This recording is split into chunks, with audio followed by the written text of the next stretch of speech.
Holy crap. You look like you've seen a ghost. Simon Ghost Riley, looking fancy. This looks like an ending, but it isn't. This is just the beginning.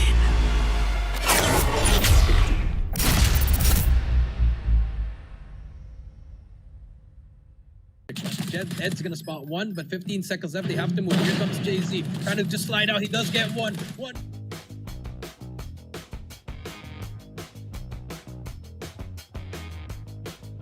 Insurance precaution as they step on fourth. Kenny bringing in the annihilation. Oh, that is unfair, Kenny. You shouldn't be able to take that hit.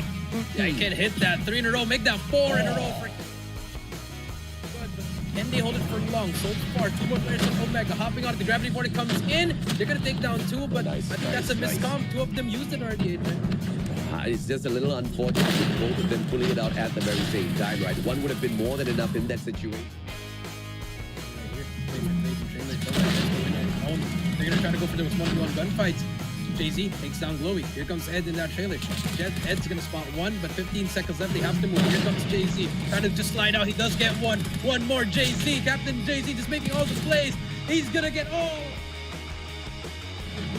Here comes the thumper as well. They take one down, and here comes the push. Whoopi with a shotgun takes one down.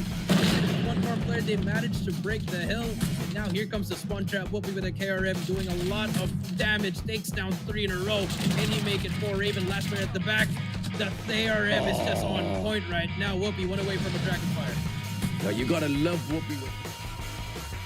One Goliath by Agila Esports so early in this Hardpoint. This is potentially a GGWP right here. No Brent missile can reach the guy as well. Let's see exactly what the answer is from the husband in terms of the successful one desert. See what happens here. Captain, though, brings out that Annihilator. Going to stop all the push from Aguila. And at this point, you know, you see Huntsman getting trashed here. It's just, you know, it's a different...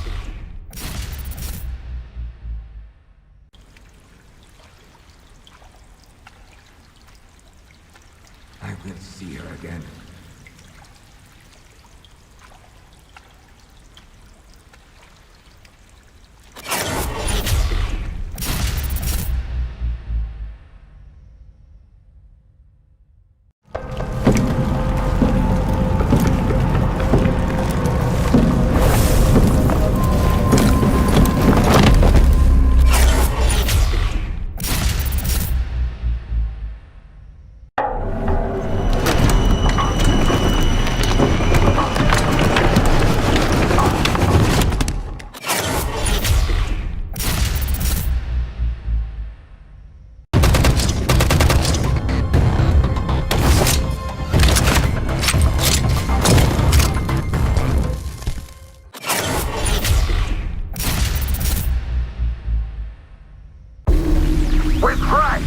Roger that.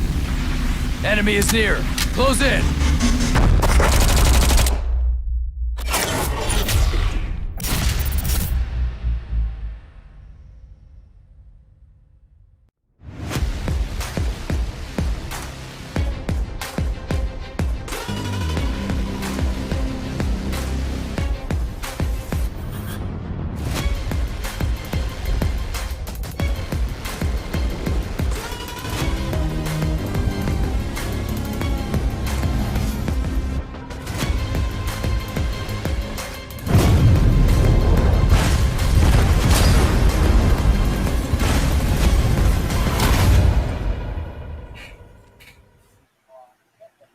Ladies and gentlemen, boys and girls, welcome to the Call of Duty Mobile Garena Masters. Today is day number 8 of group stages, the final one before we move on to the playoffs. 2 more teams to join the other 6 who have already booked their tickets there. Who's it gonna be? Today, the focus is all on Group D. My name's AJ, I'm the Mustachio, down here with the one and only VVV Jericho to bring you guys the day of broadcast. Yeah, as Agent would say, the last day of the group stage.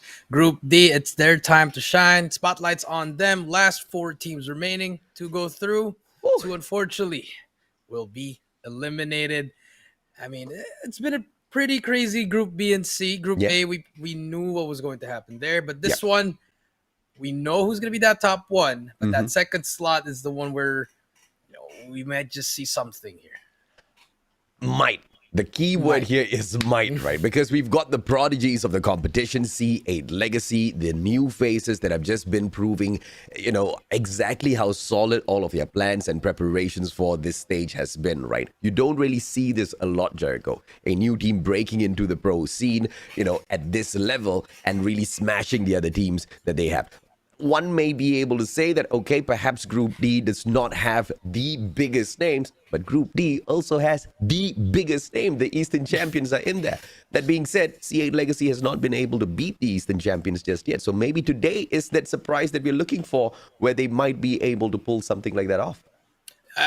Just maybe, we did see them taking off a map on Black International.Ultimate, just one map, but ended up Black International. They ended up winning that series, but that just shows that C8 Legacy, they may be young, but they have a lot on fire. But before we do, let's take a look at the tournament format. We started with 256 teams. We ended up with 16 teams, and then we all grouped them in 4 groups, A, B, C, and D. And then from the top 2 of each group, they're going to move on to the playoffs. As you can see, guys, we already have 6 teams already. We have Almighty, C8 United, M420 Low King, Sem9, Smart Omega, Aguila Esports, and then 2 more coming out of Group D. Yeah, Nervo as well as the Doctors, they have to most definitely go in there and give it their all. The Doctor especially, even if they do go ahead to win each and every single one of their series, which is asking for a lot because they also have to take on Blacklist International.Ultimate later on, it's still not a guaranteed path through to the playoffs, right? So it will definitely be a tough time here for them. Nervo, they already have 1 victory, and that is over the Doctor. It is going to be a similar situation here for them as well, but it's going to be the test of exactly how much have they improved? How much has the Doctor improved against Nervo? How much has Nervo improved against C8 Legacy as well as Blacklist International.Ultimate in this double round robin best of 5? This is the second half of said double round robin. But what's all of these fights for? Why are we putting them through such a huge stretch, ladies and gentlemen, boys and girls? Because what they're working for is for so much more than what they're used to. $25,000 in the mix this time for the prize pool, Jericho. Yeah, a lot of money. First place, they get $10,000. Second place, they get $4,500. Third place gets $3,000. Fourth gets $1,500. Fifth to 8, you get $750. Ninth to 12, $500. And if you do place 13 to 16, you still get a small $250 USD. A lot of money on the line. Definitely aiming to win this tournament. Oh, yeah, absolutely, man. So for anyone who's curious as to how do you place 13 to 16, because we've got different groups playing on different days, all of the teams that pick up the 4th place within the group, they will be the ones who pick up the 13 to 16's prize pool. 9 to 12 belongs to the teams that pick up the 3rd spot as they get eliminated from the group stages. And those that, of course, move on to the playoffs will be playing from the 8th position all the way down to the 1st place, as you guys know and anticipate. $10,000. I'm still curious as to who's going to be able to pick it up through the playoff stages itself. We should be able to see all of the greatest battles. But to pull us one step back, Group D, this is the final day of the group stage. Let's take a look at the qualified teams for this group. Blacklist International.Ultimate, your Eastern champions, the prodigies of Call of Duty Mobile right now for SGMYPH. It is the one and only C8 Legacy, Nervo, as well as the Doctor representing SG as well as MY. They most definitely have been struggling in this group. As a whole, SGMY is not really performing at their best versus the Philippines here, Jericho. Yeah, just not really performing the best. Unlike the names of Almighty and Sem9, they made it through the playoffs, but the others, Gaijin, just really been struggling. And now Nervo and the Doctor, they might be up on that chopping block. But yes, but do note that Nervo, they do have 1 win under their belt, but the Doctor still 0-3, still looking for that first win. If they want to try to qualify for the top 2, they got to win 3 straight today. Yeah, it's going to be quite the ask for them to win all of their matches. 3 straight series is not easy at all. And when you've got the Eastern champions within your group, you have to have the cheesiest of cheese strats up your sleeves to be able to catch them off guard. Because, we've seen a lot of strats, we've seen a lot of execution of plays out there on the battlefield. And so far, no one is pulling it off as cleanly as Blacklist International.Ultimate, Jericho. Yeah, no one's really been as clean as like Black International.Ultimate. If you take a look at the standings, 3-0 at the moment. C8 Legacy 2-1, Nervo 1-2, and the Doctor 0-3. And if you're Blacklist, all you need to do is win 2 games, and you're pretty much secure. But I feel like they want to join that undefeated squad. They want to go 6-0. Yeah, absolutely. So, of course, between these four teams, what's the setup going to be like? Let's take a quick peek at the schedule for the day.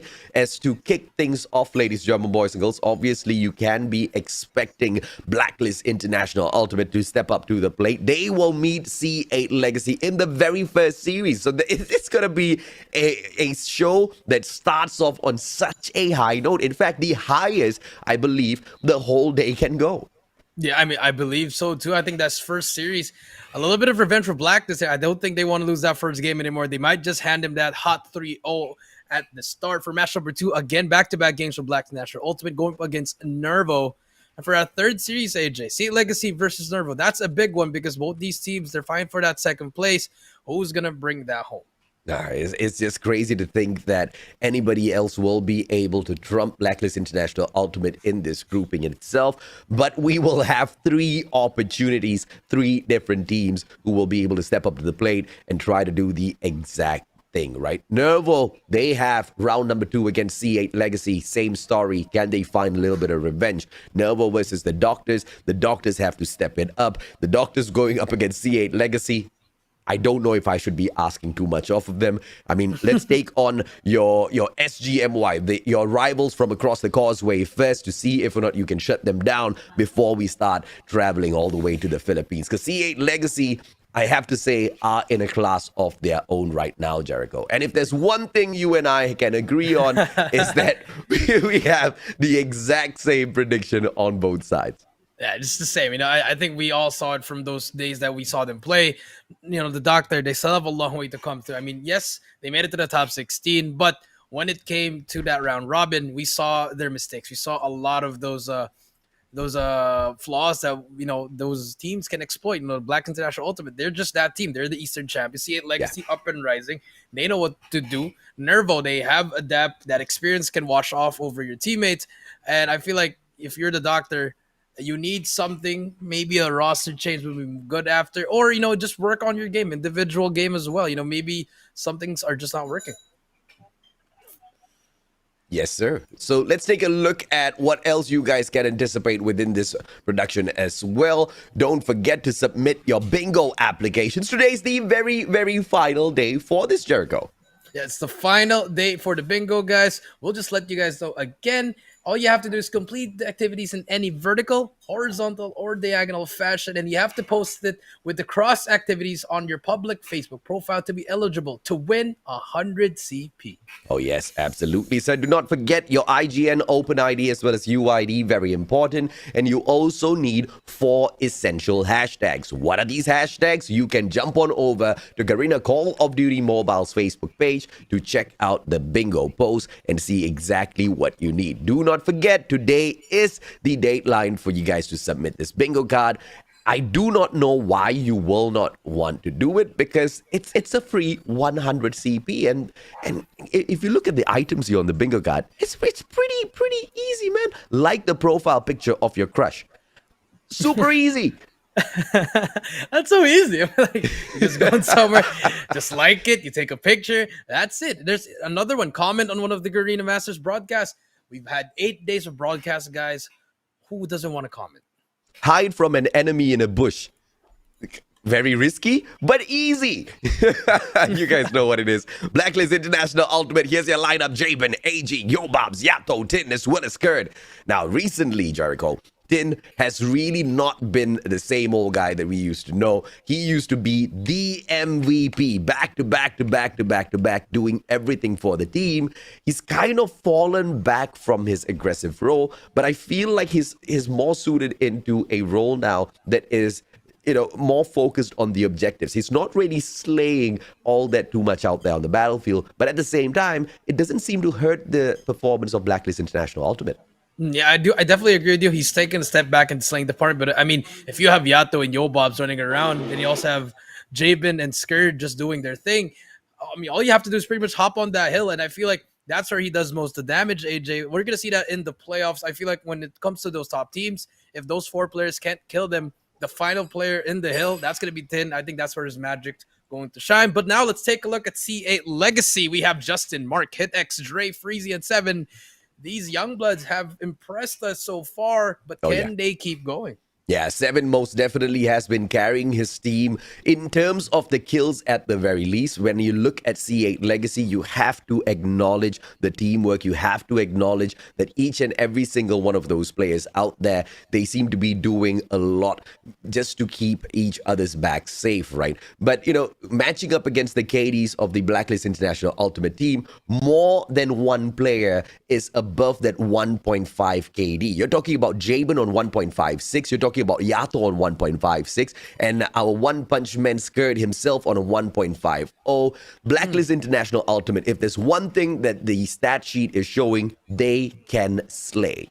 Yeah, they could slay, but Seven actually has a higher one with 1.59 AJ. But those are just really numbers in my opinion. I feel like it's really gonna show off on how you play. You know, as you can see, the head-to-head Skirt versus Seven, 1.50, 1.59. That's what we said a while ago, guys. Yeah.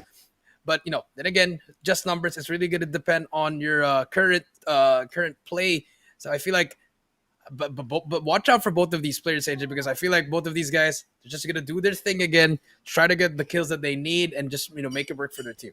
Yeah, I absolutely agree with you when you say that these are just merely numbers, right? Because it's what's accumulated an average over 3 of those matches. A matchup against Blacklist International Ultimate and those stats that you can pull away from a game like this is going to be very different versus a match against Nervo or the Doctor, where you most definitely see C8 Legacy having that ability to just overpower them with all of those gunfights, right? Against Blacklist International Ultimate, any team out there on the battlefield in Call of Duty Mobile right now will most definitely struggle. In terms of their game sense, they are top-notch. In terms of the strategies executed out there in the battlefield, top-notch as well. You throw in mechanical capability, and they are absolutely unstoppable. Unstoppable in Group D, but this is the second time C8 Legacy has an opportunity to force them to hit the jam break.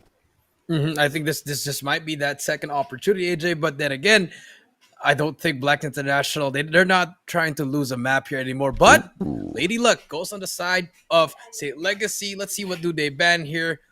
I really want to see a takeoff ban here coming in from C8 because I feel like Blacklist, they're just the best team in takeoff. Yeah, I mean, even Summit Hardpoint, it was quite, unfortunate. But it's Hackney Yard that is removed from this list. I'm confused because Hackney Yard is what Blacklist International Ultimate banned out the last time they met. Does C8 Legacy know about something that we do not? Blacklist International Ultimate, they have an opportunity to ban a map. I do not feel doing each other a favor, I see, sirs. Hackney Yard and Crossfire going to be banned here. And Blacklist International, it's their championship map, but I feel like they just want to play it in a little bit more smaller map. I guess a raid S&D would be their best option, but first C8 Legacy, they're going to be picking Hardpoint here. Let's see where they bring us through. Probably a standoff firing range. Okay, that is such a risky pick here coming through. Yeah, absolutely, man. I mean, when you look at firing range, it's pretty much anybody's game. You have to get into those power positions and lock down the white warehouse, which is not going to be very easy. You also have the tool shed on the second floor. And, a lot of these components have to marry together for you to have a really good hardpoint game at firing range. And C8 Legacy, they believe that they have exactly what it takes. A little bit of a surprise after they got that victory at standoff, and they don't really want to step right back in there. They seem to feel like, Blacklist International Ultimate might have a good response for them. And this is a curveball, but I don't know if the curveball is going to form like a boomerang and hit themselves right back in the face. Yeah, but if it does go to a game number 4 takeoff, and that's what say like it should have banned. It's just But will it go to a game 4, AJ? I mean, I don't know if Blacklist International will drop another map here, but let's see that map number 2 coming through from the side of Black International Ultimate. Probably a raid here should be the one. That should be the move there if I was Black International Ultimate. Just go bring them somewhere you're more comfortable with.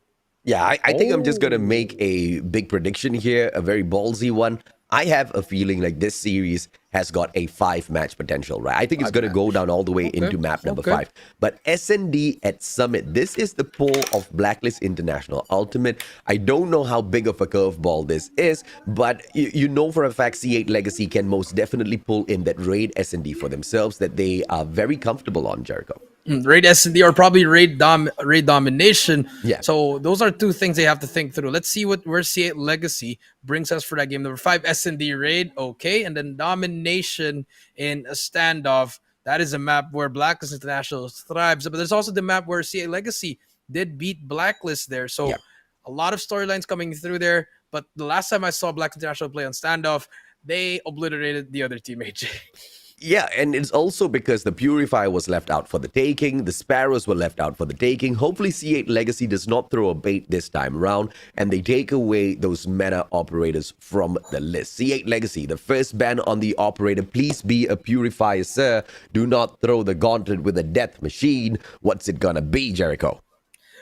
Purifier is going to be banned in Black International. I feel like they might just ban the Annihilator here. Yes, it is. And we come the Sparrows again coming into play here, especially with that fire range.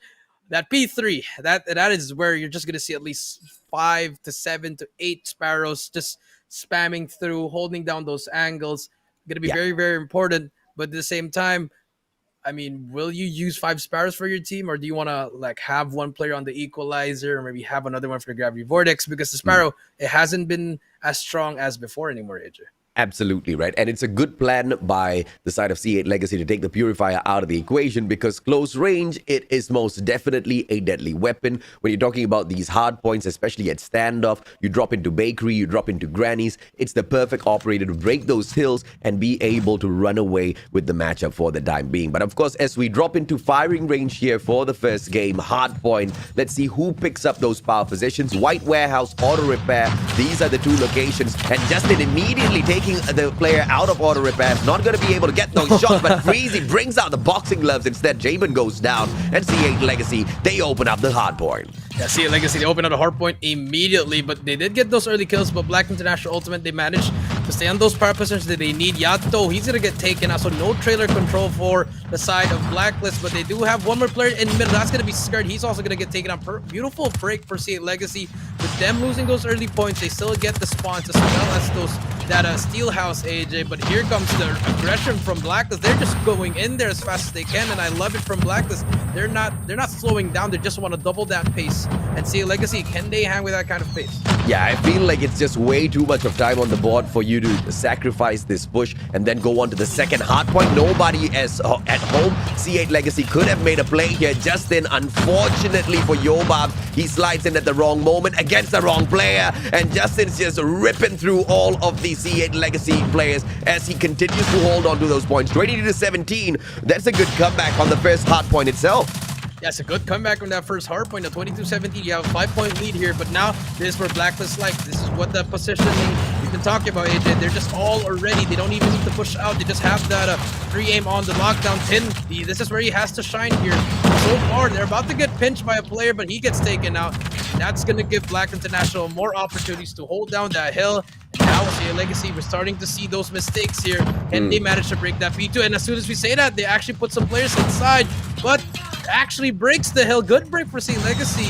We are seeing this C8 Legacy just really playing really well. Yeah, and I want you to just keep an eye on the minimap for a little bit, right? C8 Legacy, every time they jump into P2, they just hold on the inside of that hardpoint, not really looking after the perimeter of this hardpoint. Now, the second round, after making that unfortunate mistake, they jump on in, they get shut down way too early. They don't want any piece of this anymore. Straight on for that early rotation into its P3, allowing Blacklist International.Ultimate to run away with this. Is it going to be the exact same story? Are they going to cut off all of these choke points towards P3? It is a lot to ask from this team, who seem to be spawning from quite far off now at Showers after Blacklist continue to win all of their gunfights, Jericho. Yeah, and I definitely agree with you. You know, the players of C8 Legacy, every time you see them to their map, they're just pushing through as one unit. They're just trading each other. But now, this is where Black International thrives again. Early rotations and just, you know, getting that positional gameplay. And Tin, finally, we've been talking about him not showing up, and this is where he's going to show up inside the hill, getting the kills as well. He does have a Sparrow to pull out. He decides to pull out, but there you go. Trey takes him out. That's very unfortunate. That's what we're talking about. The Sparrow being a little bit underpowered now. And C8, they managed to break at 40-83. But Blacklist International, they're going to fight for this P3 because they already have a player in that P4, Jamin, already on that anchor position. But the spots are still going to be given to C8. They still have that P4. They just have to fight for this back bathroom. There was a curious play coming through from Yato, who just immediately jumps out together with the Sparrow, going in for the chase. The rest of the players from the side of Blacklist International.Ultimate picking up the scrap points as well. A 50-point lead in this game to potentially close things off at Barracks Hut, but it's going to be impossible if C8 Legacy breaks the hill or gets the hole from the get-go. And this is not going to be possible for a close-off. It will definitely go in for a reset. But how much can C8 Legacy pull off in here? All of the gunfights initially, Blacklist International.Ultimate back them, and the story continues. Mechanical supremacy of Blacklist International.Ultimate, just a little too much to handle. Yeah, a little bit too much to handle, AJ, because we know the ideation of C8 Legacy. They want to push together as a team, coordination. But so far, every time they get in, they just start losing those gunfights. And just like that, that's going to be a huge gunfight. But there we go. They brought out that Sparrow. That's going to delay the push. But it gives the spawn for Blacklist International.Ultimate. Unfortunately, they're going to be spawning at the back of P4. 15 seconds left. This is huge time for C8 Legacy. You need to hold on to this time just to keep it really, really close. But then again, we do see the Sparrow coming out from Dre. What can he find? He does find the respawn button. Now a 103 to 81. Now to hit the reset. Good play for the players of C8 Legacy now to just put themselves right back in the game. The next hill can change everything, but it's the power positions that they want to hold on to. Blacklist International.Ultimate already at point. Yato clearing off the power position, but it will be 7 on point to shut it down. White Warehouse, it is all C8 Legacy. What a takeover now, and they should be able to catch right back up. Look at the players of Blacklist International.Ultimate, unfortunately spawning all around the map, and that's actually a blessing in disguise. You get to pull in the pincer maneuver and attack them from all around. You see the break of the hill, but it's not going to be sustainable. Backup is just not there yet for the side of Blacklist. Yeah, backup's just not there. They're just making individual plays. Yes, they are better mechanically, but so far the power of teamwork is working for C8. And so they're going to take that lead on 109 to 108. And here comes Jabin coming in there for his help. But Dre's there for the trade. Skirt trying to make a play as well. But C8 Legacy going to take this hill. 15 seconds left. Rotation should come through now. But Tin manages to break that hill. They're going to get that final scrap time. And now this is going to be such a huge hill for SP2. They bring out the bread. They take out one player. It's going to be one more player in the hill. 7. Can he win that gunfight? But the spawn will be given to Blacklist. So it's a split spawn for both sides. Yeah. Who's going to win these gunfights? Jabin brings out the Sparrow. Going to try to make a play on his own. Will take one down. And now Blacklist, they have control. And that's where you want to invest that Sparrow. Making it to perfect usage here. C8, they have one good break for this one. Yeah, very, very difficult time for C8 Legacy. This is their weakest hard point within this map itself. And to break the hold of Blacklist International.Ultimate, it's going to take a lot. But now they spawn off from backyard as well as mid-square. It's a little too far away. And the seconds tick on. Precious little seconds that they are losing that hard point on. And now as they break the hill, are they going to fix their mistakes as they were proven earlier on? Sitting down inside of that hard point is going to be quite futile. Nobody taking care of the perimeter of this hard point, and the break just becomes way too easy. Unfortunately, although Justin had a good run in there, Yobabs steps right back on in. 144 to 127. Skirt with a final kill. Oh, he doesn't get it. Time 25. Yato steps in for that backup instead. Yeah, Yato steps the hit deck, just has to contest here. So I think the game might just end here again. Yes, it does. Fortunately, such a close game, AJ. See Legacy stepping up here, but Blacklist International.Ultimate, the clutch gene came through. 150 to 127. A little bit scary there, but in the end, they managed to pull through. Yeah, I feel like C8 Legacy were strong throughout this whole hardpoint firing range, except when it came to the P2 plays, right?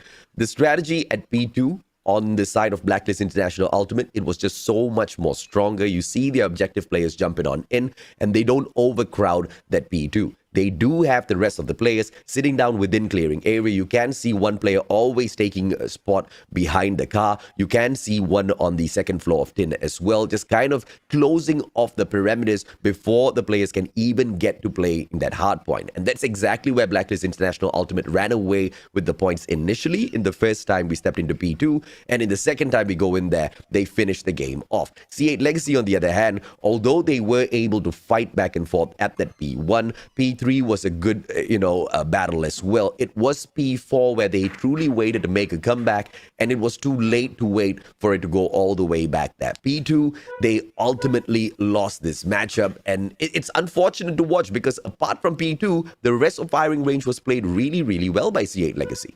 Yeah, they played it really, really well. I mean, that second road, all those hills actually really played well. That P4 was so good, but the best hill was probably that P1, AJ. That second rotation when they broke it, when they got that time, but that P2, it was just really a matter of luck there, AJ. I feel like Jabin, he saved that Sparrow for that hill. Yeah. If he didn't have that Sparrow, I feel like St. Legacy would have gotten that lead, eventually would have won the game. But that one play alone by Jabin, using that Sparrow, gave enough time for his teammates to help him as well, to also delay the enemies, and that's why they pulled out the victory. I absolutely agree with you. And if you look at all of the kills, if you look at it, ladies, German boys and girls, those numbers are not really different on either side. Blacklist International.Ultimate, they're not dominating C8 Legacy with the number of kills that they've managed to get. It's pretty much equal on, either side of this coin. And it's good to see that it will be like that through the rest of the series, because it's a consistent story that they've built even with the first time they met each other, right? But as consistent as those kills are, Jericho, it was Blacklist International.Ultimate eventually, kind of closing off that series with a victory. C8 Legacy, I don't see their aggressive response coming through, and the first match already lost. I'm just afraid this might take a toll on their confidence moving into this series. S&D is not going to be any easier, sir. Yeah, it's not going to be easier as well, because, I agree with you that confidence, because it was their map pick coming into fire range, and they ended up losing that. But, it wasn't a dominating fashion. It was very, very close. But now in S&D, Blacklist International, they bring in AG here. He's been that person getting those first bloods. He's just very, very aggressive. Let's see if they can do it. But Mark takes down one. Yato takes one as well. Hitex takes down Yato. This aggressive push coming in from both sides. Just a back and forth gunfight. Javen finally gets one as well. 3 versus 2. And now they have that advantage, a higher ground. They gave up that B side, though. That should be an early plan for the side of Blacklist International. Yeah, bomb now being planted at the B side. Let's see if Dre can find one. Makes that long rotation over from the cable cars straight up in towards the green radar station. Will Dre be able to find anyone? Mark, on the other hand, sitting down inside of control room number 2. It's all about the timing. Dre, what a backstab. Jabin taken out of the equation, but the positioning has been revealed. Mark now shut down. They both know exactly where Dre is. It's all about how he overtakes this situation. AG, not quick enough. It's a 1v1 now. 1v1 and Scared. The best, one of the best players in the Philippines. That soldier of the team, getting that clutch play, 1-0 for Blacks. But I like that surprise play coming in from St. Legacy. They just went for it. They played their trades. But Blacks International.Ultimate, they do have that second floor power. That high ground. There's a lot of windows. There's a lot of windows there, AJ. But now Mark trying to get another snipe from the second floor. He's gonna get tagged up. That forces him to back away. But look at this 4-man flank coming in from St. Legacy. No one's watching the flank. This could be either a great or just an annoying play. Freezy gonna be the first one in. I like this. They're about to break apart, and now to win your individual gunfights, Drake, he's gonna spot one. Takes down one. Can he take down the second one? We'll make it one shot. The 4 versus 4 at the moment. Now let's see what happens here. Jabin does spot 1. 3 versus 4. Man advantage go to the side of Blacklist. Now Blacklist being forced to sit down inside of control room number 2. Can just double back towards that A bomb site. Not an issue at all. But let's see if or not they do. They've got the numbers advantage here. Mark, you can't be missing those shots, Mark. And now they know his position. 4v1 as a sniper. Mark, this is clutch time. No, that's a GG. That's a GG. That's just unfortunate. And I feel like the nerves, AJ, like you said, the confidence, it's kind of coming down now. The adrenaline's wearing off, after that first loss. This is where you really have to have that composure, that top-tier composure. You got to stick to your game plan, not try to do something flash here. Just stick to what you're good at. But I love the strategy that's being pulled off by C8 Legacy. I mean, you see the cheese strats, and that's exactly what we're talking about. You need to pull out the cheesiest of cheese strats if you want to be able to take Blacklist International.Ultimate down, because I've not seen anyone more sound in terms of preparing all of their strategies for these matches, and the execution from them is usually just perfect, right? All of the standard plays, Blacklist International.Ultimate, they know the responses to. So C8 Legacy, they need to catch them off guard. AG with a good shutdown onto Freezy, who steps out onto the cable car edge. 2 of those players there, and the bomber not going to be able to find one. Skirt gets a double for himself, and Blacklist International.Ultimate once again have the numbers advantage. Yeah, 4-2 here. Hit X gonna be below the bomb, but bomb is gonna be an 8. The timing, he's gonna look at the other side. Skirt takes him out. Last player alive, it's gonna be Mark. What can he do again, Mark? He does get a quick scope, pretty good quick scope there, but 1 versus 3. Finds another one. Now in a winnable situation here, but does he have time here? Mark, 25 seconds left. If he decides to pick up a weapon, which he will not, it could have just made his chances higher here. But Mark, he's gonna spot AG here. Another switch with a knife. We'll spot him. 1v1. It's gonna be Yobobs versus Mark, both snipers. And Yobobs, I think he's just gonna play this perfectly. Doesn't even have to push. And there you go. That's all you have to do. Play for time. No more time remaining. And that's gonna be another round for the side of Blacklist. But, you know, valiant effort by the side of Mark. Yeah, but Yobobs, right? You have to see once again the game sense of knowing exactly when to back away. They're not looking for highlight reels. They're not looking for kills. They're just looking for victories. They're respecting C8 legacy. They know exactly what Mark's capabilities are, and they don't want to make it easy for him. They do not want to make it easy for C8 legacy to pull a game back. They know that going in here, having to survive through 3 series, regardless of the teams that they take on, is no small task, and they want to make this quick and easy. Freezy with the second one. Yato taken down. Yato and Skirt both in Freezy's hands. It's a 3v3 now. C8 Legacy has got an opportunity, but Freezy himself gets frozen out. Jabin with that backstab.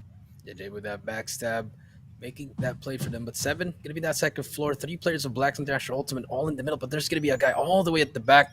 That's gonna be Yobobs. I think he might just get 7 off guard here.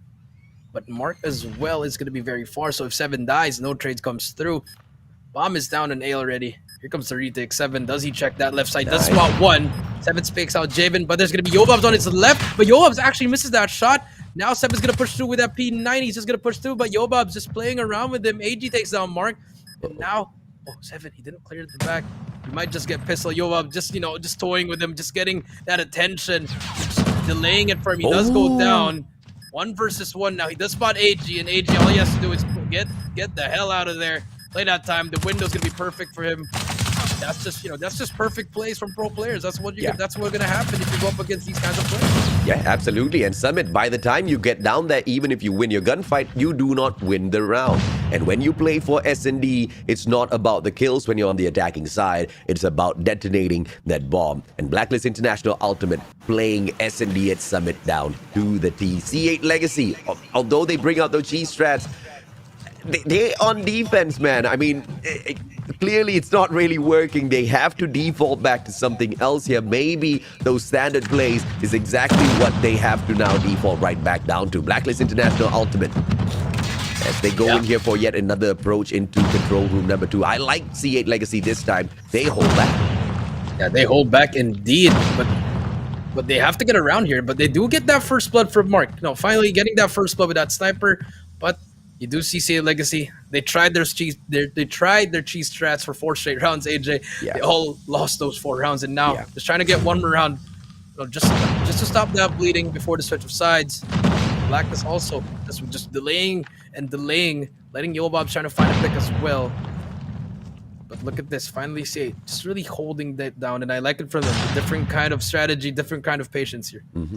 And on the defense, at Summit especially, you really want to be playing all of these long angles. Your sniper cannot miss a mark. No pun intended, mark. Spots the feet. Not going to take that shot just yet, but patience will grant him 1 kill. Unless he gets aggressed upon from that lower entrance of that control room number 2 towards direct road, which you can see all of those players already piling up onto. It's going to be an A-side plant. It's all in the hands of Freezy. Freezy information! Ooh, that was a huge gunfight. Down by Yato. Yeah, that was such a huge gunfight there. Just, you know, that's just mechanical gunplay there, AJ. You just see it, but Hitx, he does take down Javen. 3 versus 4. Hitx is going to spot another one, but Yato gets that trade. And now Dre, can he spot Yobobs here? Yes, he does. He's going to get that kill. 1 versus 3. And C8 Legacy, they get 1 round. Good round for them. But finally, you know, they could just breathe there, but they need to try to get more rounds in this defense, AJ. But Blacklist International, they might just double down on the pace. Yeah, it's just 1 too many rounds of cheese strats, right? You don't really go in committing 100% to a play like that if it really doesn't seem to be working out for you. And it's a little unfortunate that they only chose to hold back in that 5th round. But hopefully, on the attacking side, they will be able to bring in a different pace. All of those players jumping on into the first floor of the control room number 2. And I don't know if this is a smart idea, but they all take their positions behind those consoles and no direct line of sight for any of of these players. 7 needs to pop that concussion immediately. Yato takes that backstab. Freezy down onto the ground. Is this gonna be match point for Blacklist International.Ultimate? They have got the man advantage here. Yato still trying to spot one out. 2 players right across him. The timing cannot be a little bit better for C8 Legacy.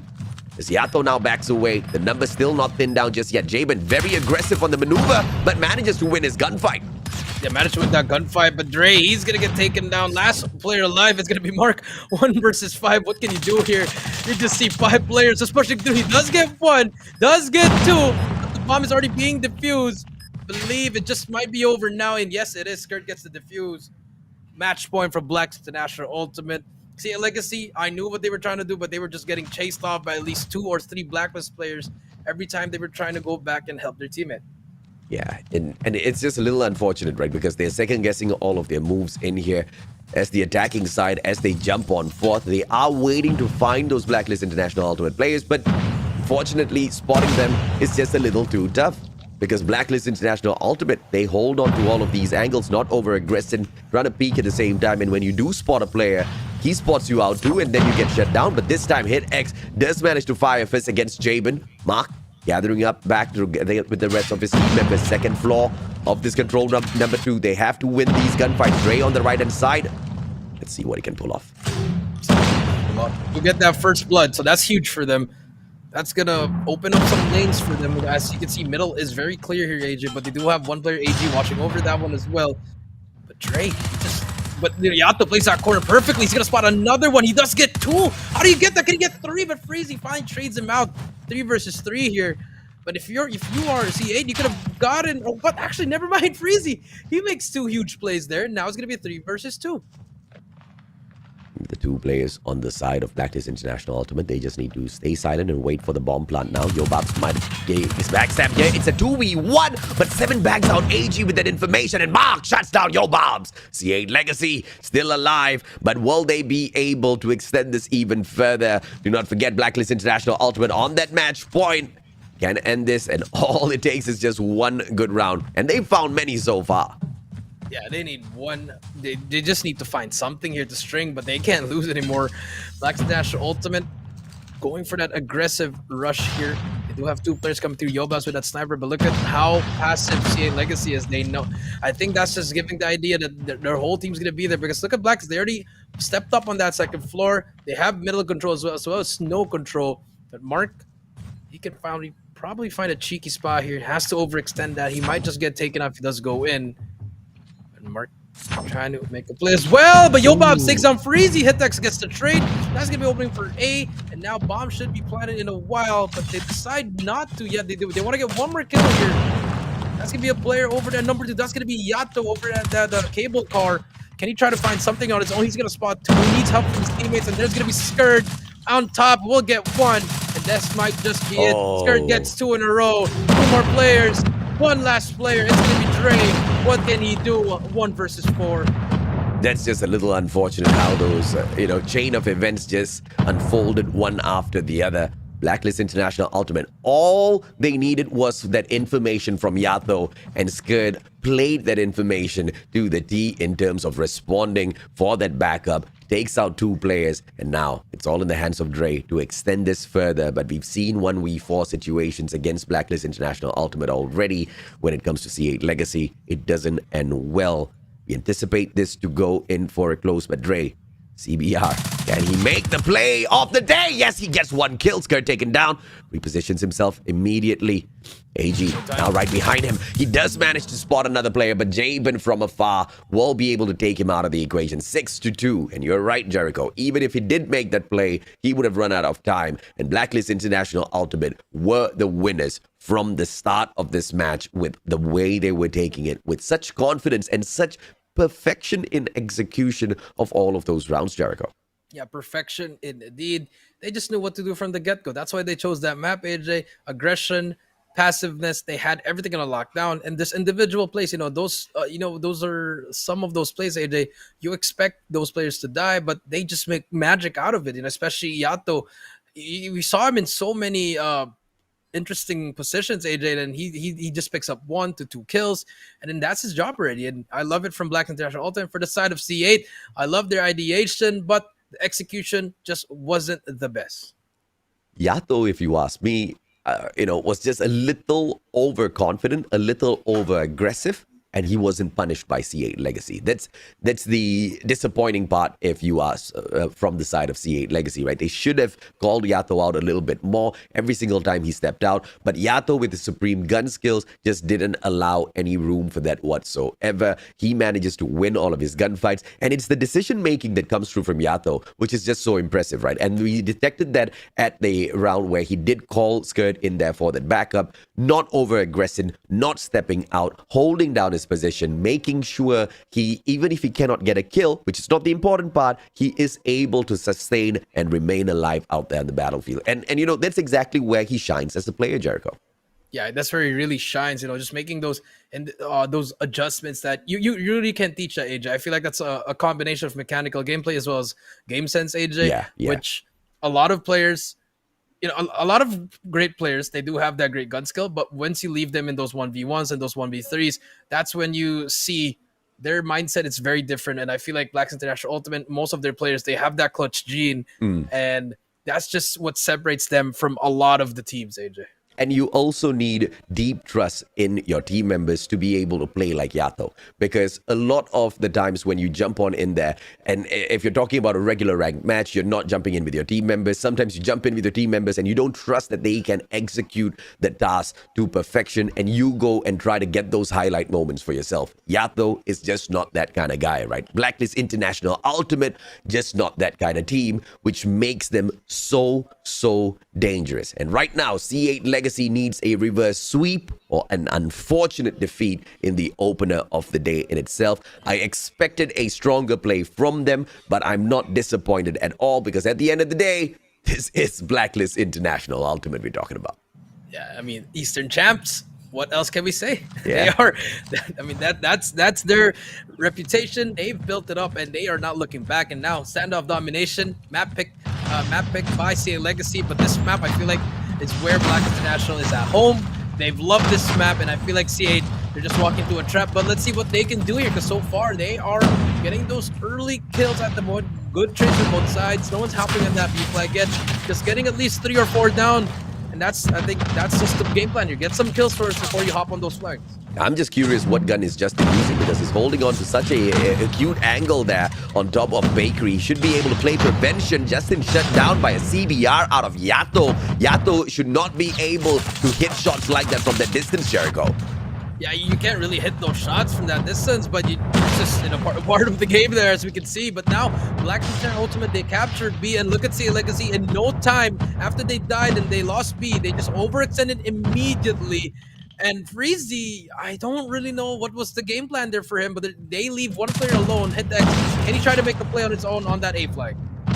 That's the second time now Justin has stepped on into his foul position at Bakery, and he's just been shut down so easily. I like the hit X overextension coming through in here. They want to be able to take Granny's over first, but they haven't really broken the spawn. So if they do fall, they will be spawning away far away from that A flag, and that's not something C8 Legacy can afford. Sitting down inside of Granny's, you see that Freezy, just decides to back away into its convenience store. They want to play the backup for the B flag instead. Skirt wins that fight.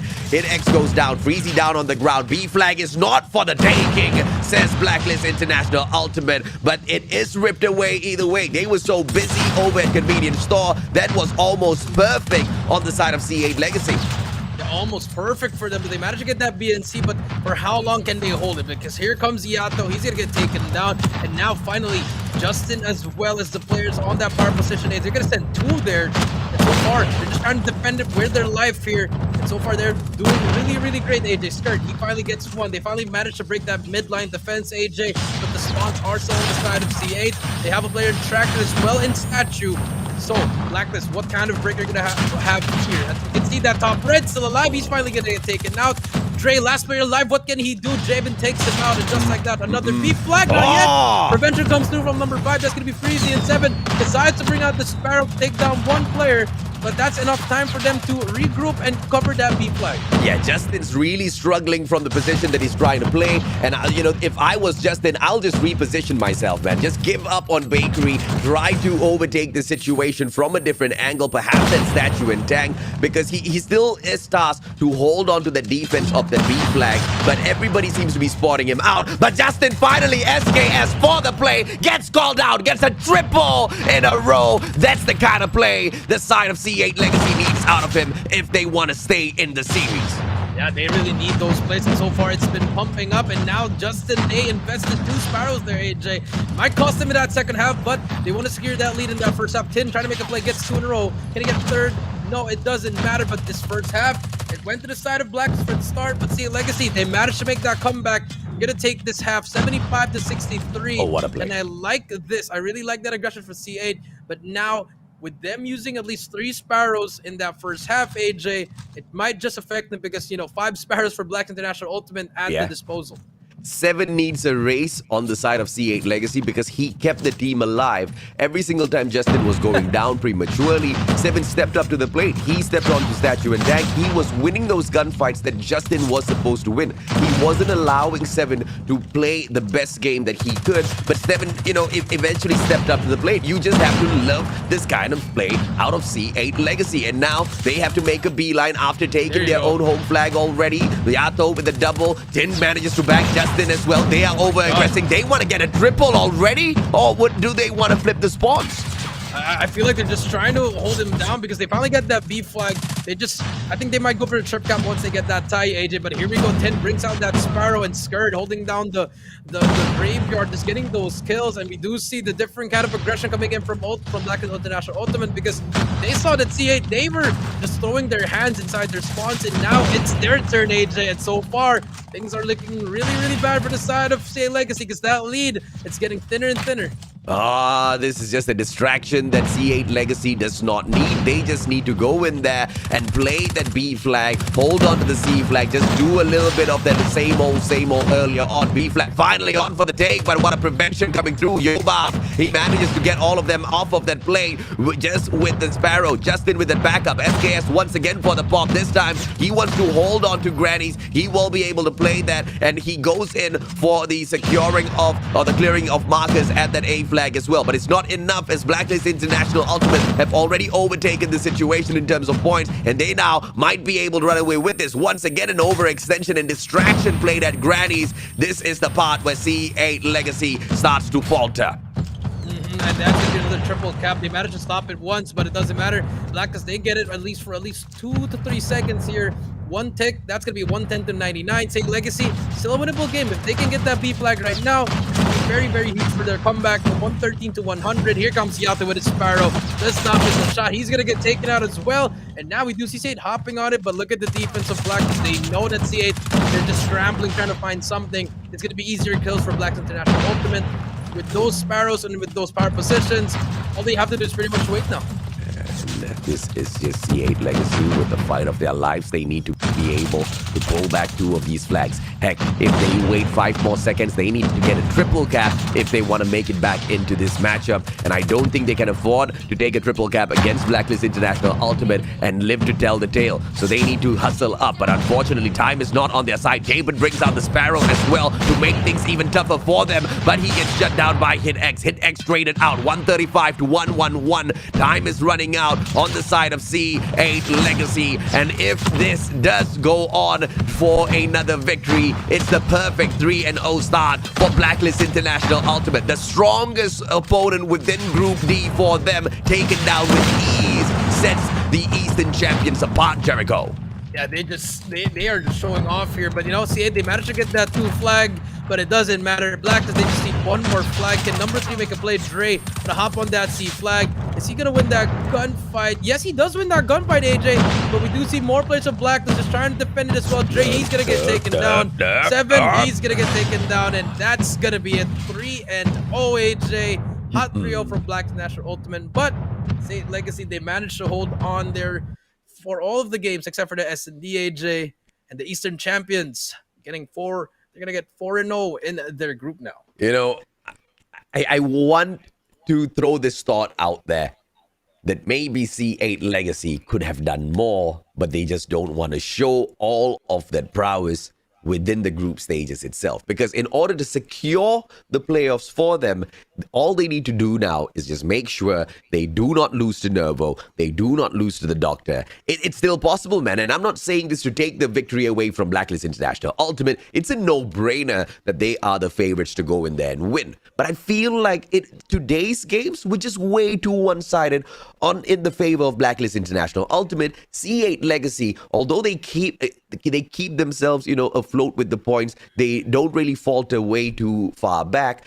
It just seems like they were not playing at their maximum potential. Yeah, they just weren't playing to their maximum potential. Say Legacy, I feel like they were trying so hard to do something to surprise Black International.Ultimate, but Blacklist, they just knew what kind of plays they were running from the get-go. They were always countering it. Yeah. And as you would say, the mechanical capability of Blacklist is just top tier. Yeah. You really can't teach that one. And C8, I just really like what they tried, but it just wasn't enough. Oh, yeah, you can say that again, man. You cannot teach mechanical supremacy. That one comes with hours and hours and hours sunken into the game. And that's exactly what Yato, Tin, Skirt, Yobabs, as well as Jabin have on their side. C8 Legacy, they may hold promise, but in terms of a victory over the Eastern champs, it's just a little too much to ask within the group stages. 2 times they have faced them. 2 times they have lost. This is a huge lesson for C8 Legacy, but it's also a great prep for the playoffs that is to come, because it's not going to get any easier as they go on to meet the big shots of those other groups. You're talking about Smart Omega, Almighty, M420 Low Kings themselves will be waiting for them. And it's not going to be easier from here on. And in fact, if my theory does check out later on, hopefully we get to see C8 Legacy pop off a little bit more freely, Jericho. Yeah, I hopefully, because I just saw in production, AJ, Nervo, they actually lost to the Doctor 1-3. So the Doctor, they get their first win, AJ, and the battle for second place is looking very, very close now, AJ, because we have Blacklist at 4, CA at 2-2, and Nervo and the Doctor both share 1 and 3. So their next games are going to be very, very important, AJ. So CA Legacy, they got to step it up. They gotta, just let go of this game already, and just focus on the Doctor and on Nervo.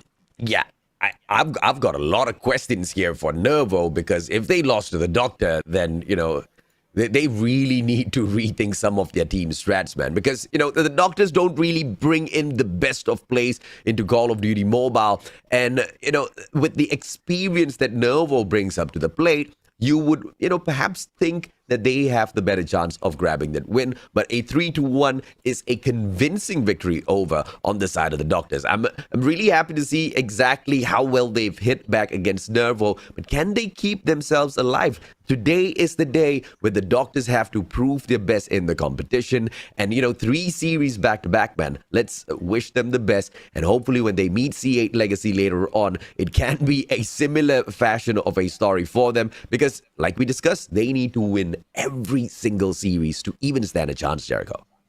Yeah, they need to win every single series if they want to stand a chance for for getting that second place. But that win with the Doctor just makes this Group D very interesting, because if you're say Legacy, you're not safe from being eliminated, and now they have to rethink. Okay, we got to win these next matches. But if the Doctor beats Nervo and if they beat say Legacy, then they just shuffle the whole thing around, AJ. And I'm loving it from Group D.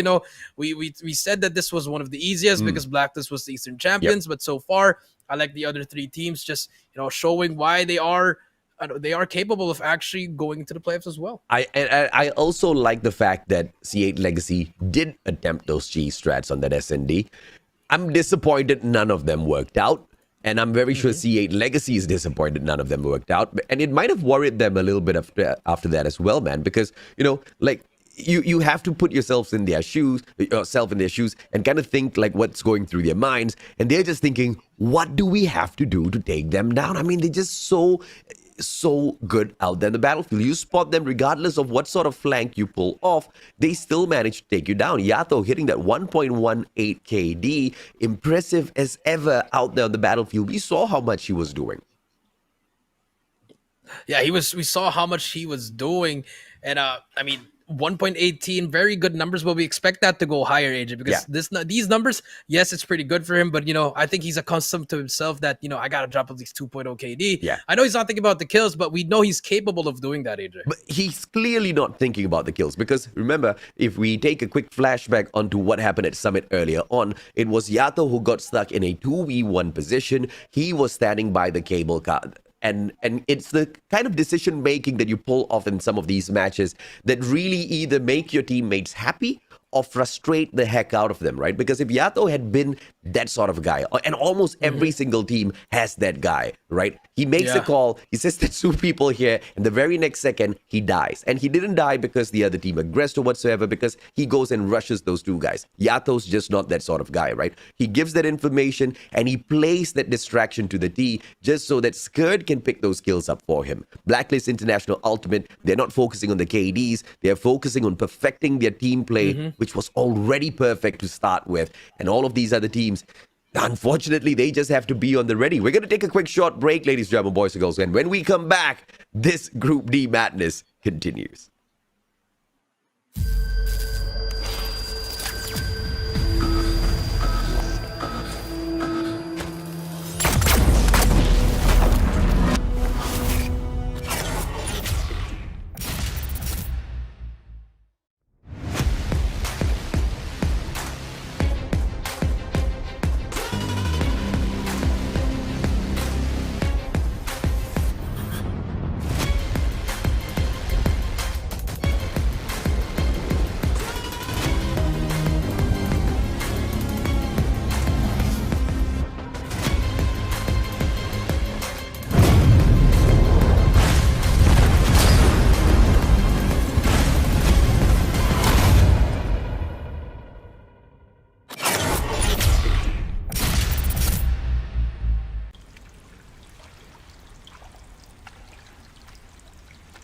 I will see her again.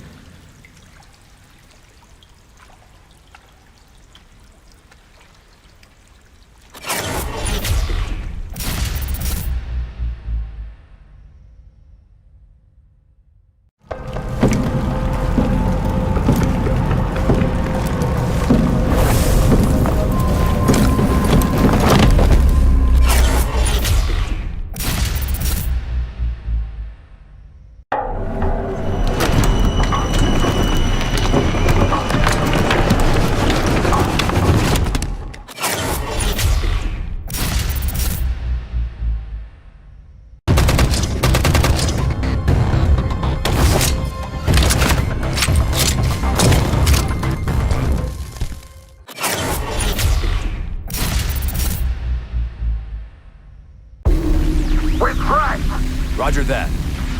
Enemy is near. Close in.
will see her again.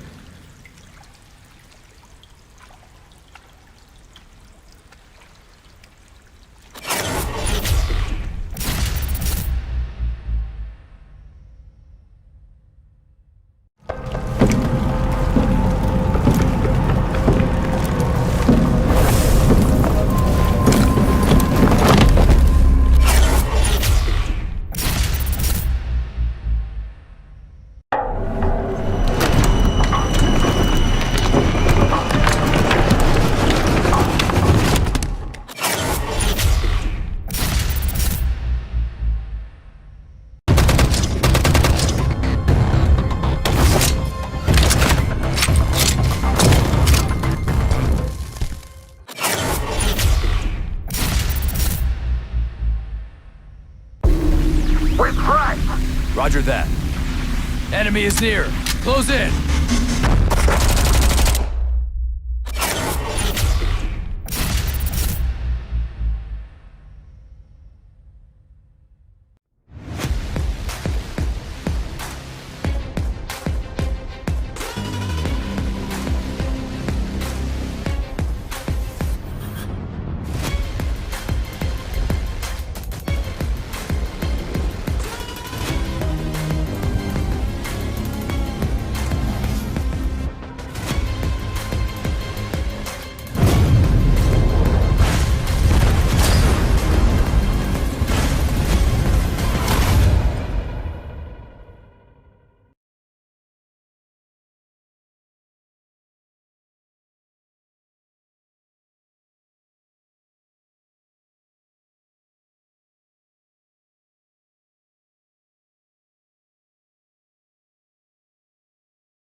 Ladies and gentlemen, welcome back to the COD M Garena Masters.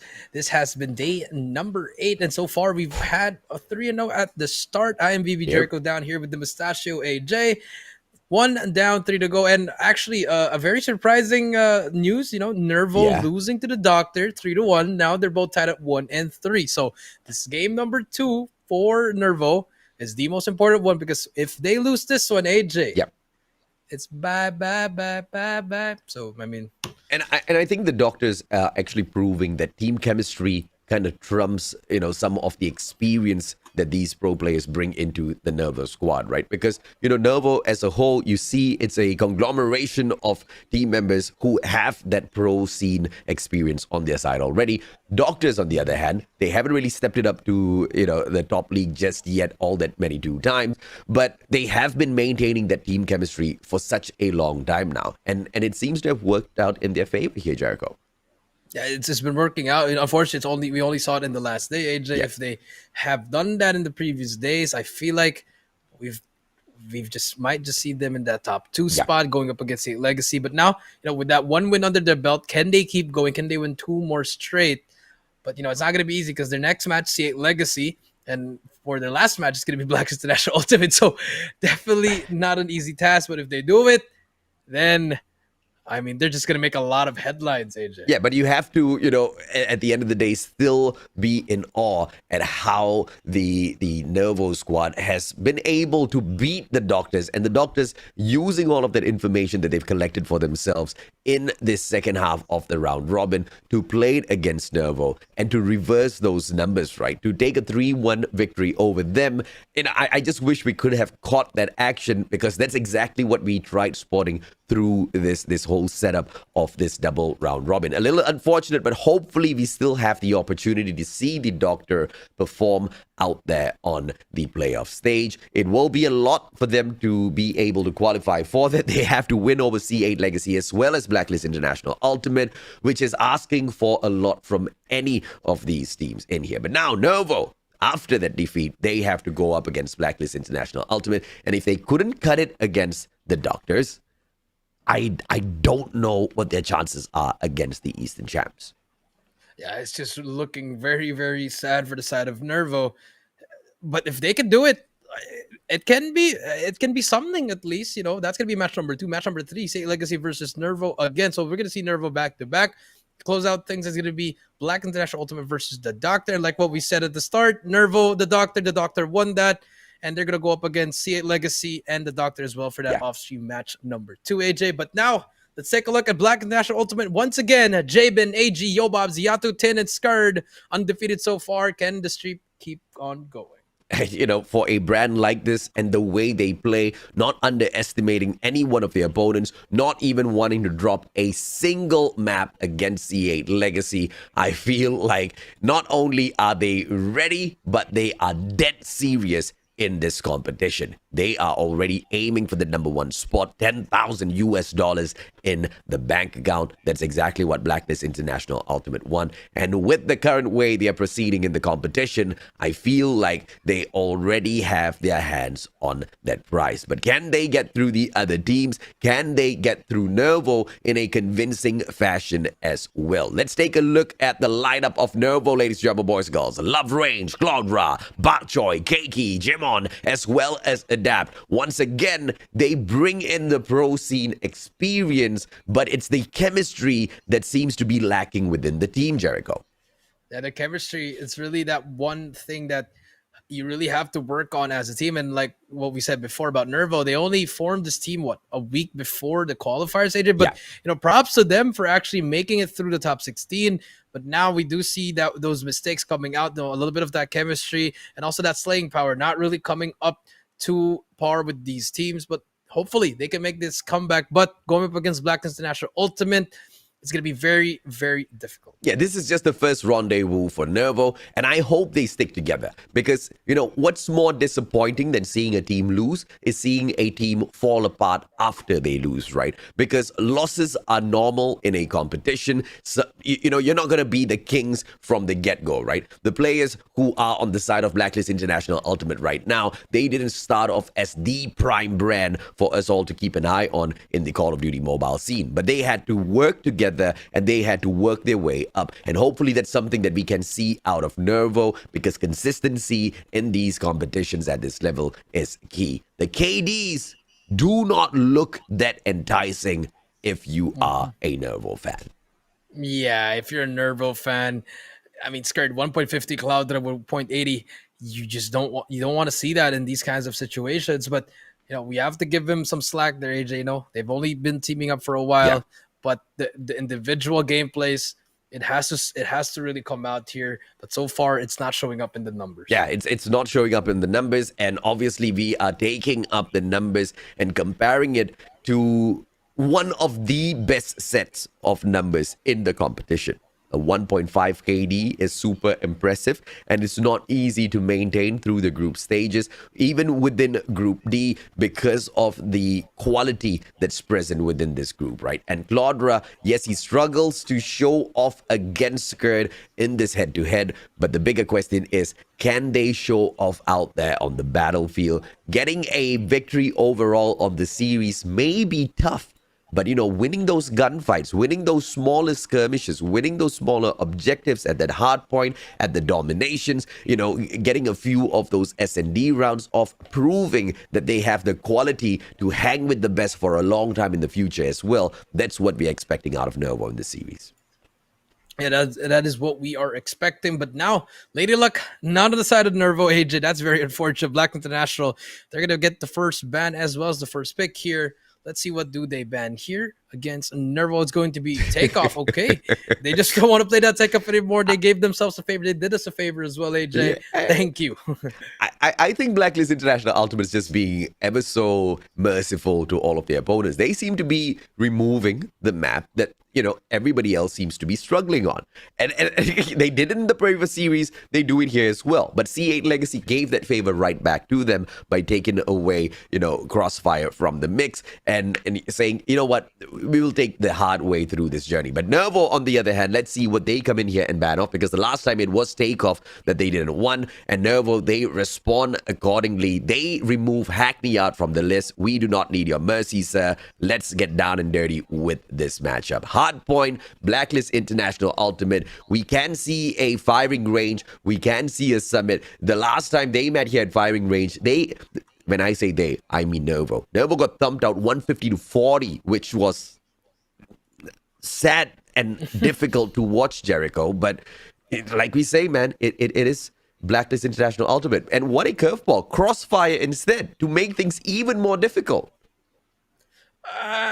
Yeah, make things difficult indeed, but I feel like Nervo, they would have wanted that one into Domination. Now Blacklist, they're just gonna just do their best and just Crossfire, just, you know, sort of a curveball indeed, because I feel like if Nervo, they were like expecting a standoff or even a firing range, just to keep things very, very small. But Blacklist, they want to bring them to Crossfire. Just, I guess they just want to show that they can play on every single map here.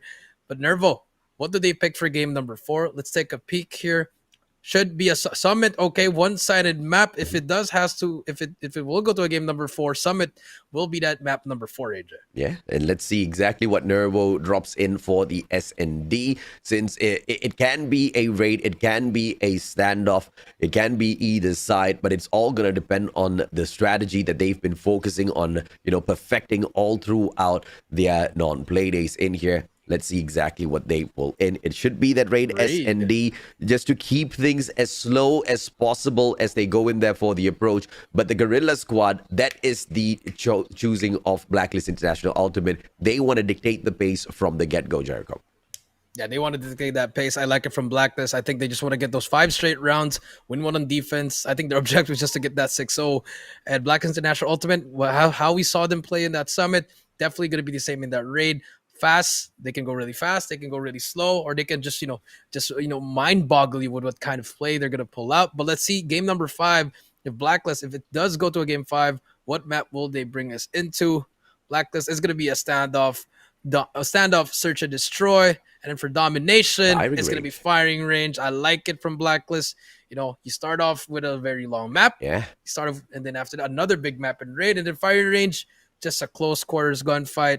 I like it from Blacklist. And now let's see the operators. Will the Purifier be banned? Blacklist, what will they ban first? It's going to be the Annihilator, and here we go. Are we going to see a Purifier, AJ, or will... I think this is quite... Okay, it's good. It's a tough one. It's a tough one because you need to activate the operators first. You need to win gunfights for the activation of the operators. And it's a tough one, man. It's a tough one, right? So even if you Yeah, go on. No, go ahead. Sorry. No, I mean, even if you do have the, the Purifier out here for the play, how fast can Nervo bring into activation? When will those Purifiers be played? And are they going to be able to just depend on that operator and not really win the rest of their gunfights? Because it's going to be tough. We saw C8 Legacy struggle throughout their matchup, throughout their whole series. And now it's Nervo who hasn't really been shining throughout this whole group. It's just really tough to see exactly how they're going to be pulling this off. I'm really interested to see the approach from this first Hardpoint matchup itself, Jericho.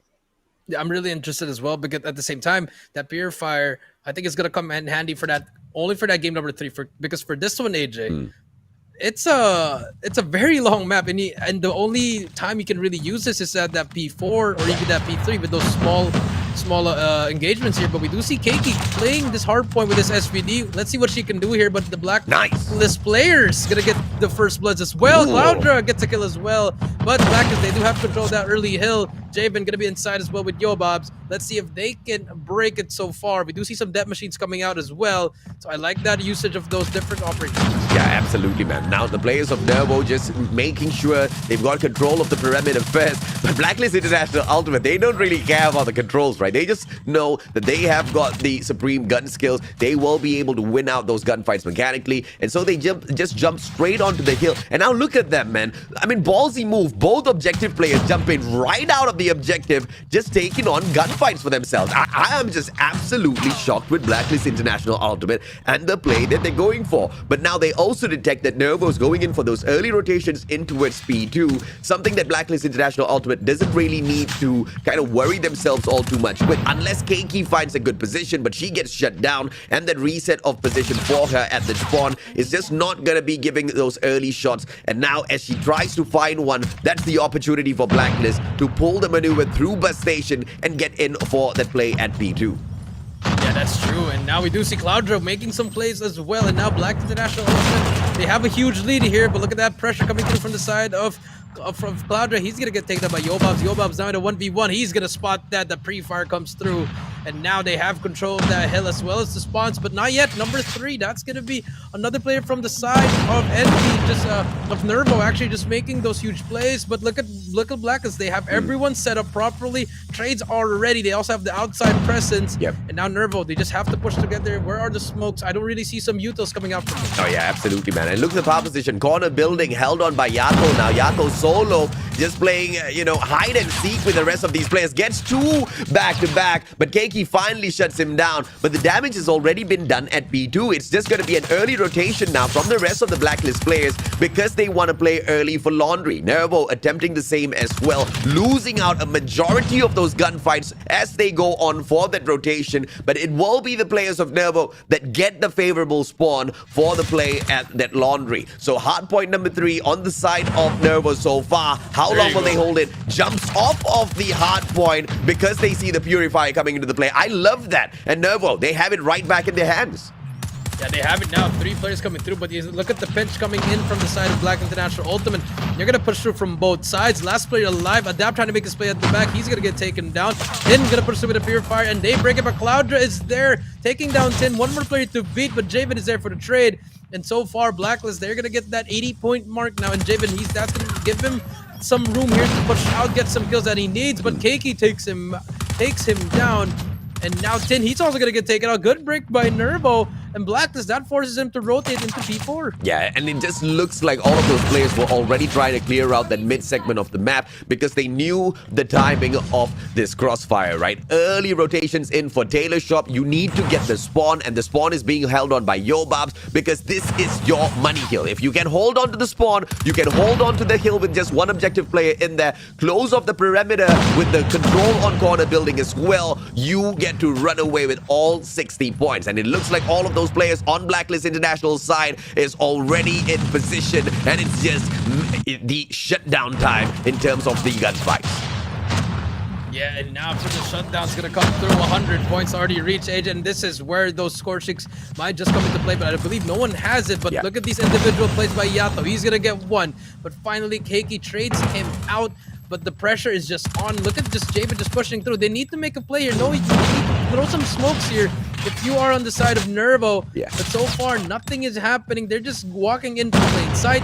Easy kills for the side of Blacklist. Yeah, I mean, there's not much of a challenge that's coming through on the side of Nervo, but unfortunately, they seem to be losing out on a majority of those gunfights even before they are able to make a play. And, props to Blacklist International.Ultimate as well, because to the point that I was making earlier, they had closed down each and every single important angle and leaving themselves with just 8 more points now. They just need to find one hill break, and even without needing it, they are the ones that activate the hard point because of those solid rotations. And once again, just the mechanical supremacy. They win their gunfights 150 to 53. Easy Crossfire hard point for Blacklist International.Ultimate.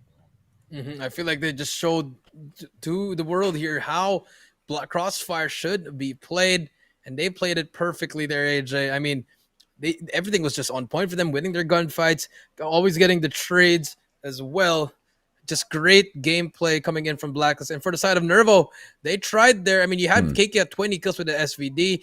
Yes, you have that long-range supremacy, but the pressure up front, AJ, just not there. It's unfortunate to watch. It was a decimation of Nervo at this Crossfire hardpoint. And Blacklist International.Ultimate, unfortunately for the players of Nervo, played the map to the T, right? Those rotations were on point. The repositioning as they... Okay, you see, for example, the first hard point, the strategy of playing that itself was just perfect, right? You expect from the Guerrilla base all of the players of Nervo to jump on into butches and to be able to control the mid part of the map. They understand that they are mechanically supreme, so instead of wasting time down mid, they immediately jump onto the hard point. The rest of those players just kind of hold on to corners. They expect the players of Nervo to step out of their location, and this is where Keiki was able to bag so many of those kills. And the early rotations from the side of Nervo into P2 was solid, except for the fact Like you pointed out, Jericho, no utilities being played at all. It was just out in the open, and Blacklist International.Ultimate just needed to maneuver their players together into bus station, then lounge, climb up a little ladder. Everybody was there to back each other up. It was such an easy break of the hill.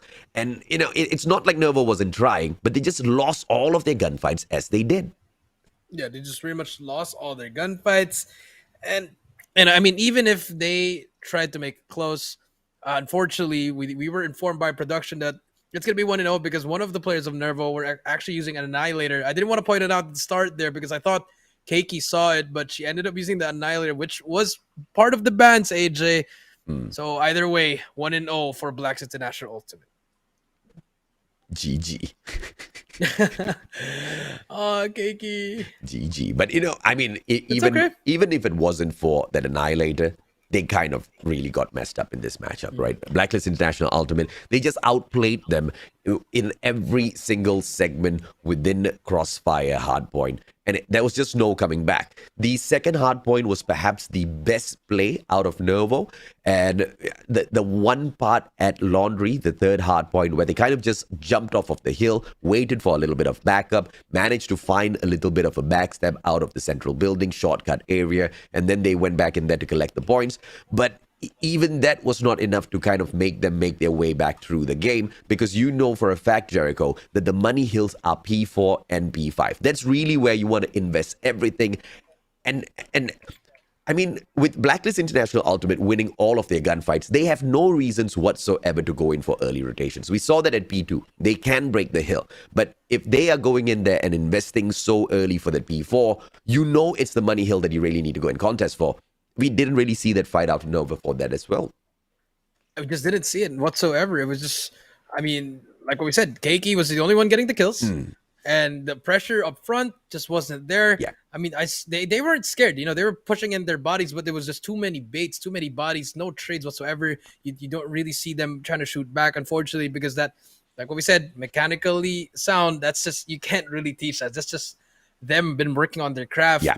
And it's just Blacklist International.Ultimate. Yeah, and no offense, Nervo, don't take any of these words in a discouraging manner. I mean, it's breaking down the match. That's just exactly how it's gonna be, right? Blacklist International.Ultimate, unfortunately, is outplaying you guys, down to the T. And now at this raid S&D is where Nervo can redeem a little bit of their honor. Let's see exactly what they pull off. It's Blacklist who is able to dictate the pace as they move on in towards swimming pool. Very aggressive entrance into basketball court with the bomb. Are they going to win it both? Claudra pulls one back, but he gets traded out by AG. And Blacklist International.Ultimate, they have the numbers advantage.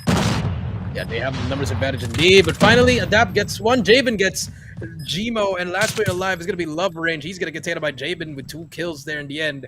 That's going to be round number 1 for Blacklist International.Ultimate. That is a strategy, obviously, rushing into basketball court, but they just executed that so easily. Blacklist International.Ultimate, they barely slowed down.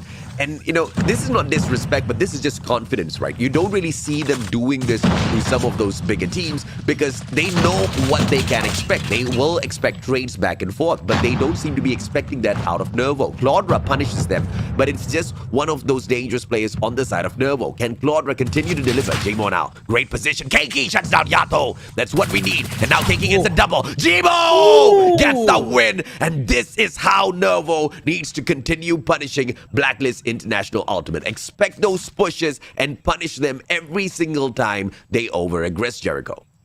Yeah, over-aggress every time they over-aggress. That's what's going to happen. And now good defense coming in from Nervo. Keiki with 2 huge kills there. Can she keep on going? But Yo Bob shuts her down with a snipe. That's going to be a 4 versus 5. That's the opening they need. 1 player inside the hill. That's going to be Gmo. He's going to get taken out. And just like that, they managed to break inside. They're going to get the bomb down. It's going to be a 5 versus 3, but there's a player in that money room, Claudra. He can make a huge play here, but he might just get spotted. Love Rate, he's going to get spotted. Adapt goes down. It's all up to Claudra. He does get 1, but there's going to be 4 more players chasing him around, and he's going to try to take out Yato, but Yato shuts him down 2-1.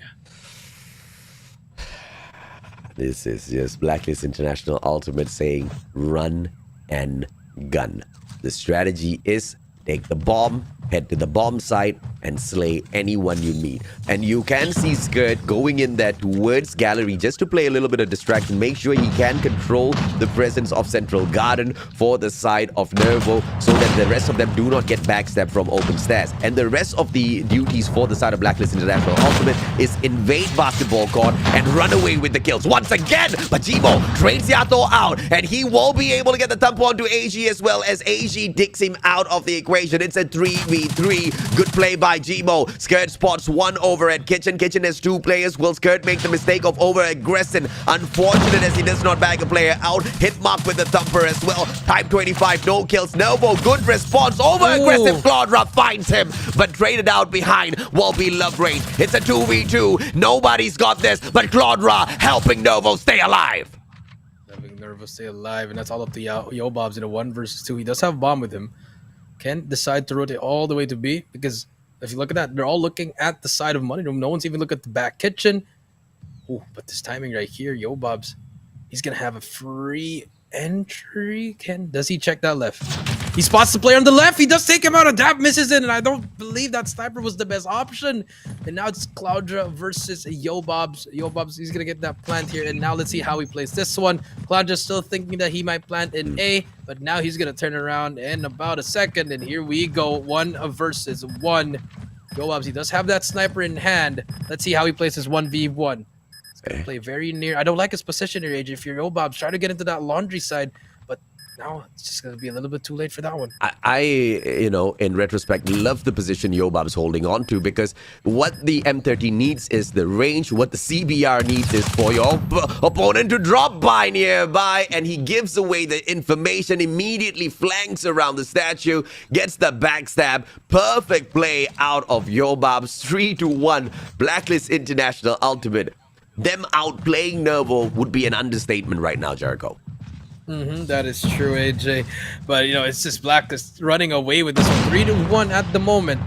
But can they keep going? The nade's going to be in that pool, but he's no hit marker whatsoever.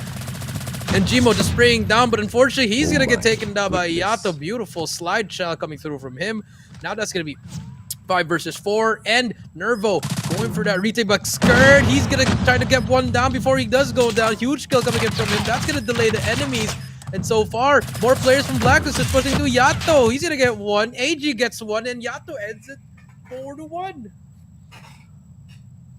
Blacklist International.Ultimate, they're not even playing S&D right now, I mean, yes, you are seeing the bomb plants come through, but it's because the bomb site is just available and left out in the open so easily. And if I was Nervo, what I'll do right now, I mean, what I would have done as the defending side is just stack up on the defense either at B or A and then play retake, right? I mean, your power is in your numbers. Keiki now managing to take AG out of the equation, but Skirt will be able to trade out against Adapt as well as Love Range.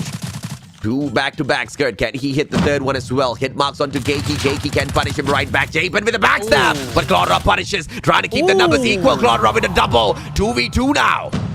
Let's see what can happen here. But Yato takes down Keiki. Now it's all up to Claudra in a 1 versus 2. Yato and Yobobs stuck in a 2v1.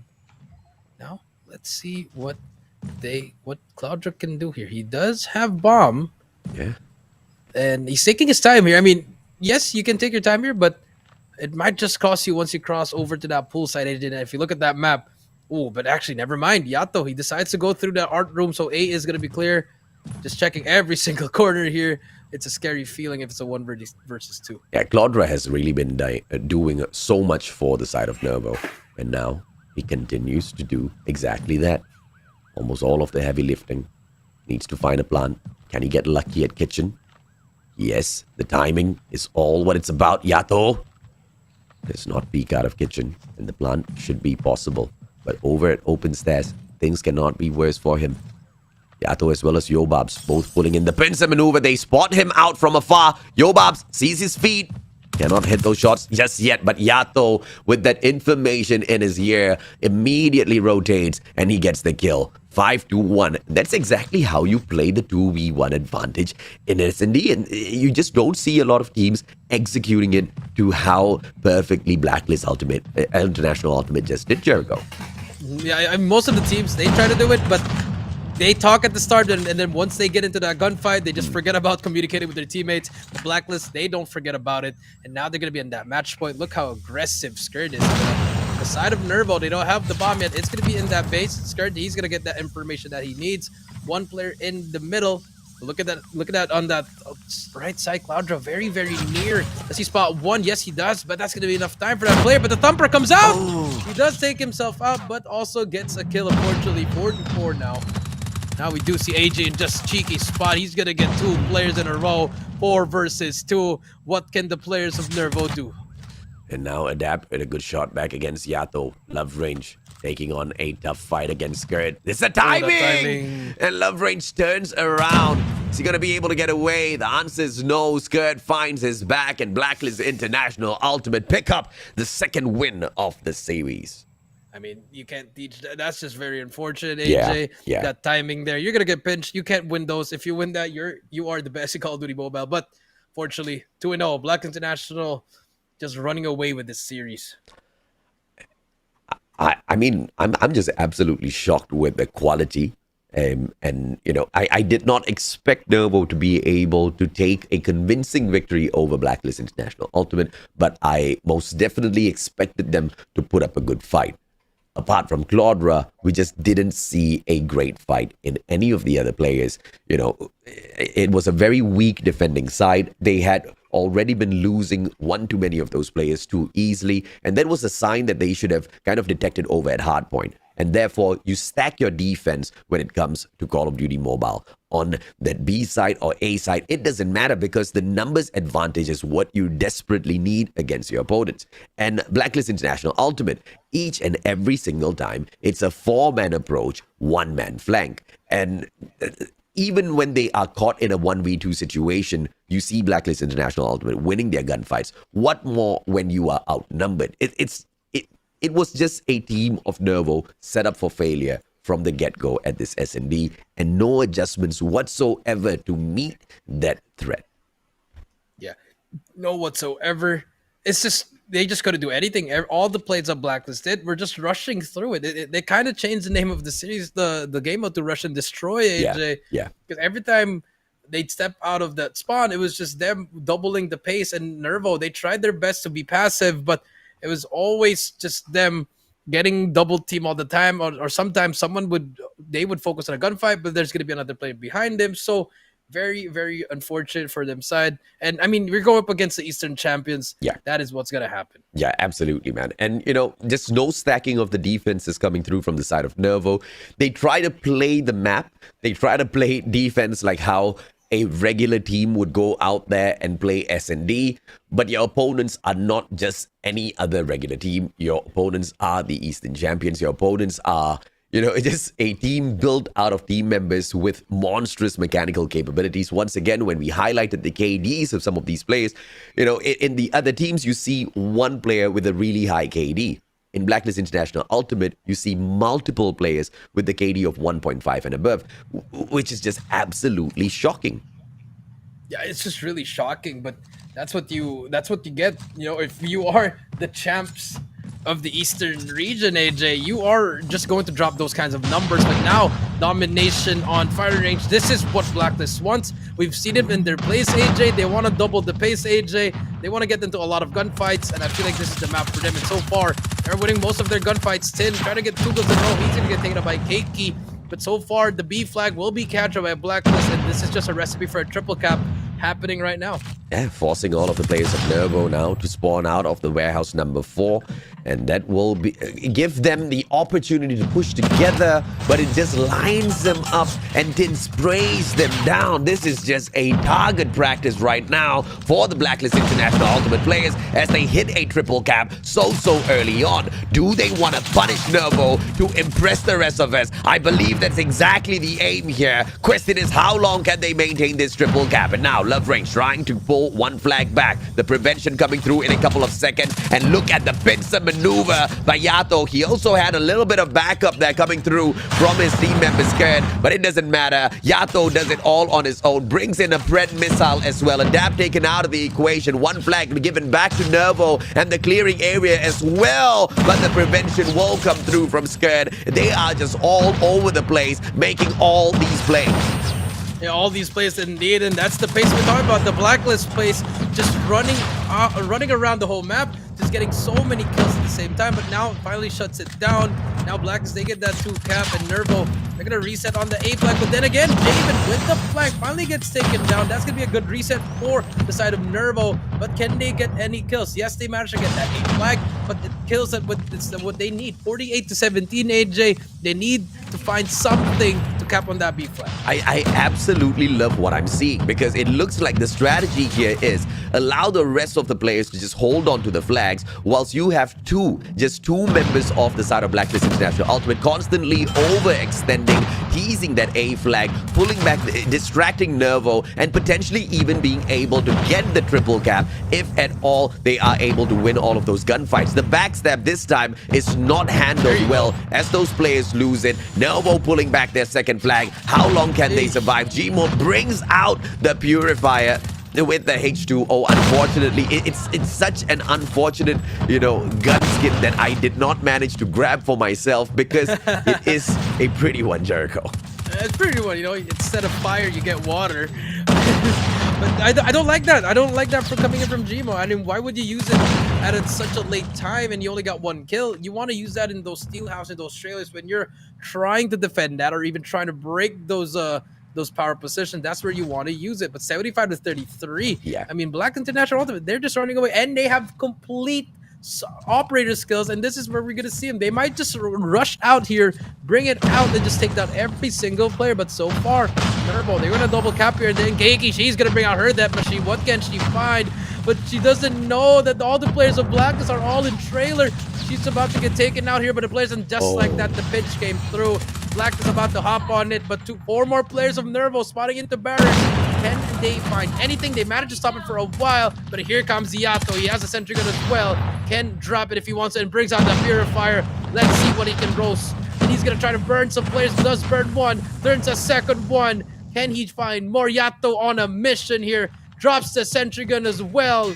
And Black International.Ultimate might just get this triple cap. And he gives himself an under kill. Clip it! Clip it! Don't make me laugh, man. I start coughing. The triple cap on the way. Blacklist International.Ultimate in with the opportunity. Purifier in hand. He wants to go barbecue once again, but timing. Oh, he still manages to get it. Left range shuts him. The Cloud Rush shuts him down. But the triple cap still in their hands. 95 to 46 now. And the players of Nervo, they are being spawn trapped towards the shower front. Are they going to be able to win their gunfights? Unfortunately, the answer is no. With the Pred missile visiting them as well. Courtesy from Skirt. 107 to 46. Barracks Hut taken away by Love Range, but pretty much the game in the hands of Blacklist International.Ultimate. Cluster strike on for the presence as well, for Yato to take it right back. Javen will be able to secure the markers, and triple cap again. Nervo couldn't do much about it. Nervo just can't do anything about it. 121 to 48. Can they find anything? This is pretty much a GG, AJ. And now we just see more cluster strikes back and back and back. Cloudra has a Purifier, we'll get one. But, I mean, coming in here, Nervo, they really tried their best, but I feel like that loss coming in from the Doctor really blew their chances trying to qualify. Yeah, and look at this. C8 Legacy versus the Doctor. They are one apiece now. And, C8 Legs, the Doctors really, man, they are doing so much today on play day number 8. And this is just insane in terms of performance out of the Doctors. But, in terms of Nervo versus Blacklist International.Ultimate, it is what we expected from the get-go. A total annihilation. 150 to 50. Unfortunately, this is all over for Nervo. All over indeed. Back-to-back L's for them. That is very unfortunate. That's going to drop them down to a 1-4, AJ. And you really hate to see it, but I think that just might summarize their whole run. just they're pretty much eliminated from this tournament, AJ. Yeah, Blacklist International.Ultimate picking up their second victory of the day, the 5th one overall within the group stages, and now one final series left for them, and that will be the concluding one for the day. That's going to be series number 4. A great job to the Eastern champions, and it looks like Nervo's players, they didn't even want to stay until we took a peek at their performance within this matchup. They all hop out of the lobby as soon as the match is over. Blacklist International.Ultimate, on the other hand, they are proud to show off their performance because of what they were able to achieve out there, Jericho. Yeah, I mean, just the performance. I mean, look at this. Yato, 25. Skirt, 15. Javen, 16. Yobab, 16. Tin with 12. He doesn't have to do much. That's why he's just underperforming right now. But I feel like once the playoff kicks in, AJ, that's the Tin where we're going to see that world champion Tin version. I feel like that's where he's going to pop off. Because if you have Yato just getting all the kills, what else can he do? Just hop on that flag. Yeah, absolutely, man. And unfortunately, wasn't as straightforward as hopping onto the flag for Nervo in many of those situations because of the mechanical capabilities that we keep highlighting that's on the side of Blacklist International.Ultimate that overall was the decider in all 3 of the games, right? Be it Crossfire, Raid, or Firing Range. Be it breaking any one of those hill holds in Hardpoint, Crossfire, it was just way too easy for Blacklist International.Ultimate. Raid, this S&D was more of a R&D, not research and development, more of a rush and destroy, detect exactly where Nervo players are and annihilate them and continue that annihilation at firing range. The number of triple caps, the number of perfection in terms of plays from the side of Blacklist International.Ultimate, and as well as questionable decisions being pulled out by Nervo. For example, the Gmo Purifier when the game was about to be over already in that first half, as well as some of the approaches where they just don't have the numbers, but they try to step in there for the gunfights either way, Jericho. Yeah, they just really tried to play those trades, but those gunfights were just really on the favor of Black International.Ultimate, just really better mechanically. And, unfortunately for that game number 1, yes, it wasn't close, but even if they made it close, someone was using an Annihilator. And for that Domination, they just got decimated from the start. Triple caps on triple caps, streaks on streaks. You can't really do anything if you have 5 players dropping clusters on your head. Yeah, it was towards the end. I mean, once again, it was also something that we highlighted earlier on. Them keeping the Purifier in for the play is fine, but how often are they going to be able to bring it into activation, right? When you saw the players of Blacklist International.Ultimate, it was a very frequent story, but on the side of Nervo, it was quite rare. And because of how rare it was, it was very important for players like Gmo to really play that timing for themselves, because although it's not going to give you the victory in the game overall, because of how dominating your opponents are, it gives you a fighting chance. And, in most of the times against a Titan like this, in a David versus Goliath story, all you need is just that one momentum, that one point where you feel, okay, this game now, this match now is winnable. And the whole team, the whole squad gives their all. Especially in a respawn match, it becomes possible even when your opponents are outgunning you, outperforming you. It's the teamwork, it's the team spirit, but we just didn't see that fire from Nervo today, Jericho. Yeah, we just didn't see that fire. Indeed, they were just really struggling from the get-go. And I feel like, one thing is not being playing together, but another is you're facing the Eastern champs. Like Yeah. we keep on repeating it, guys, because they are the Eastern champs. They deserve to be called that. So it's just really hard to, how are you going to play against the champions? Yeah. And, in terms of the performance out there against the champions, oh my lord. I told you, if he wanted that 2.0, he's going to go get it. 2.0 KD by the one and only Black Yato.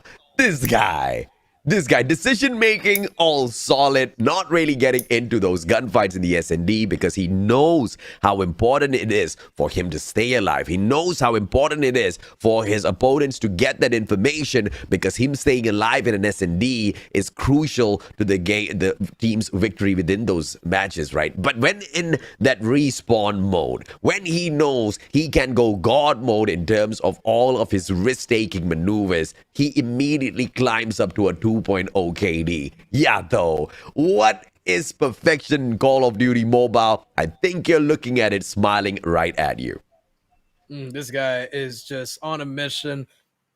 They want to start their year right by winning this tournament, and having that 2.0 is just really, really scary. They're just throwing out a message to all those playoffs. Yeah. We're coming for all of you guys. Yeah, and once again, shout out to Nervo. I do not want this to be their one and only run in a stage like this, right? I want to see consistency. I want to see the team surviving the long haul at a very least, 2 to 3 competitions, just so that we can see a little bit of their growth, just so that we can see how well because it's a little unfair to judge them from the get-go right at this space itself. I feel as a team, as a squad, they need more time. Once again, highlighting they were put together, 10 days before the qualifiers of the competition in itself, which is not a lot of time for the team to bond, not a lot of time for them to identify with each and every single gameplay of each other on the squad and really be able to merge all of those ideas, right? We're going to take a quick short break, guys. When we come back, series number 3, Blacklist International.Ultimate will take a rest, but it'll still be a heck of a match to catch either way. We'll see you in a bit.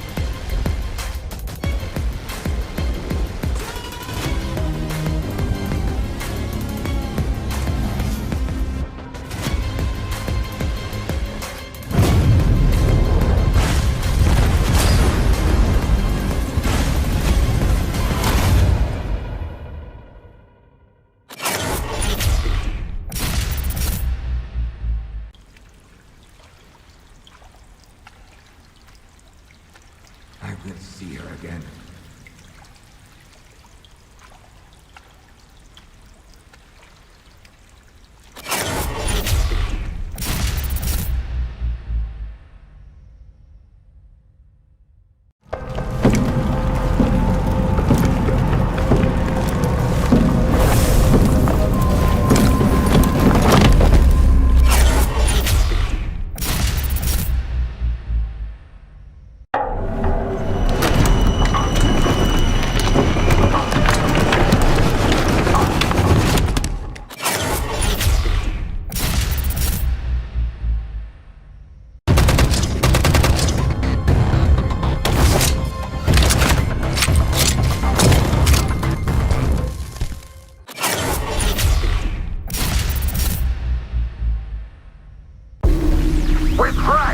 Roger that. Enemy is near. Close in.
Roger that. Enemy is near. Close in.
Roger that.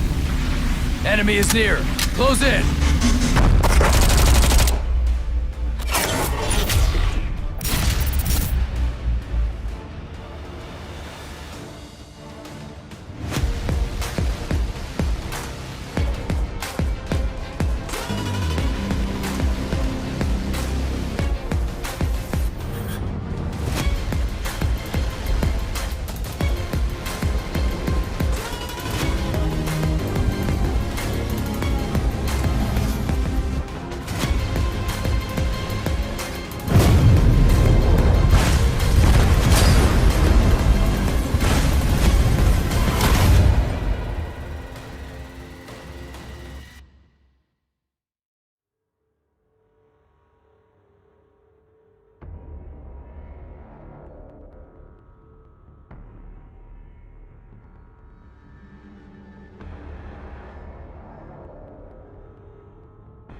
will see her again.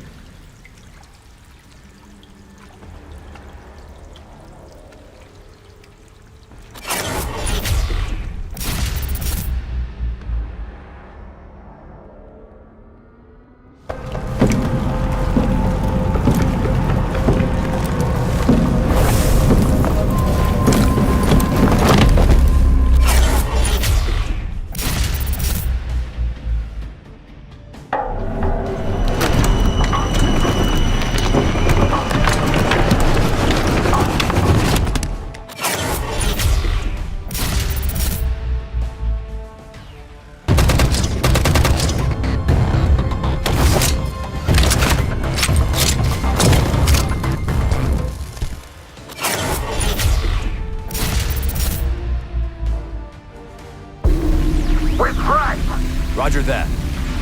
Enemy is near. Close in.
that. Enemy is near. Close in.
Roger that. Enemy is near. Close in.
Roger that. Enemy is near. Close in.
Roger that.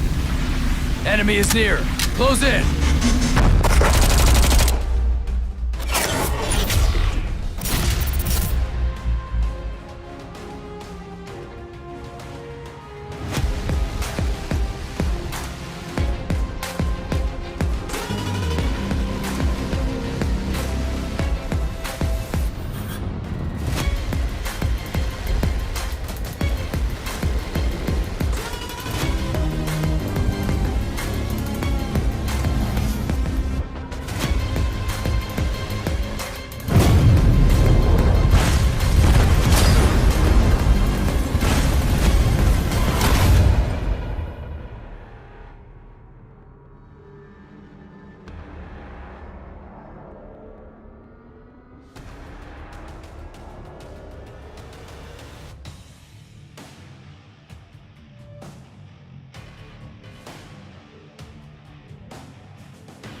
I will see her again.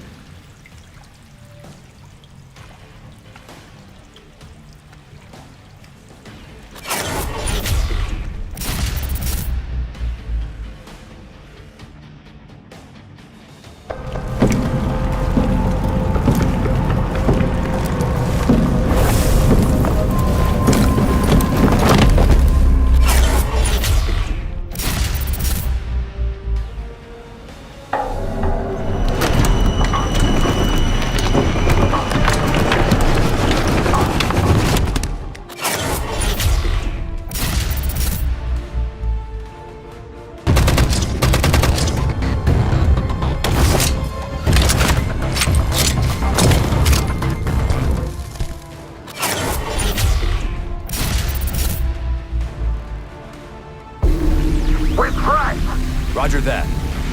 Enemy is near. Close in.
Welcome back, ladies and gentlemen, boys and girls. This is the Call of Duty Mobile Garena Masters Day number 8 of group stages. It's the final one in here before we move on to our playoffs. And we said today is the day of Group D. And Group D at the moment stands for the Doctors because they have just been on a run. They just beat C8 Legacy and caused such a huge delay on broadcast. So sorry for the delay in getting back to you guys. But that was one sensational matchup. You know, we do apologize. We could not show it off to you guys. But the Doctors now, Jericho, have to take on Blacklist International.Ultimate after Nervo had unfortunately had to forfeit their last matchup against C8 Legacy.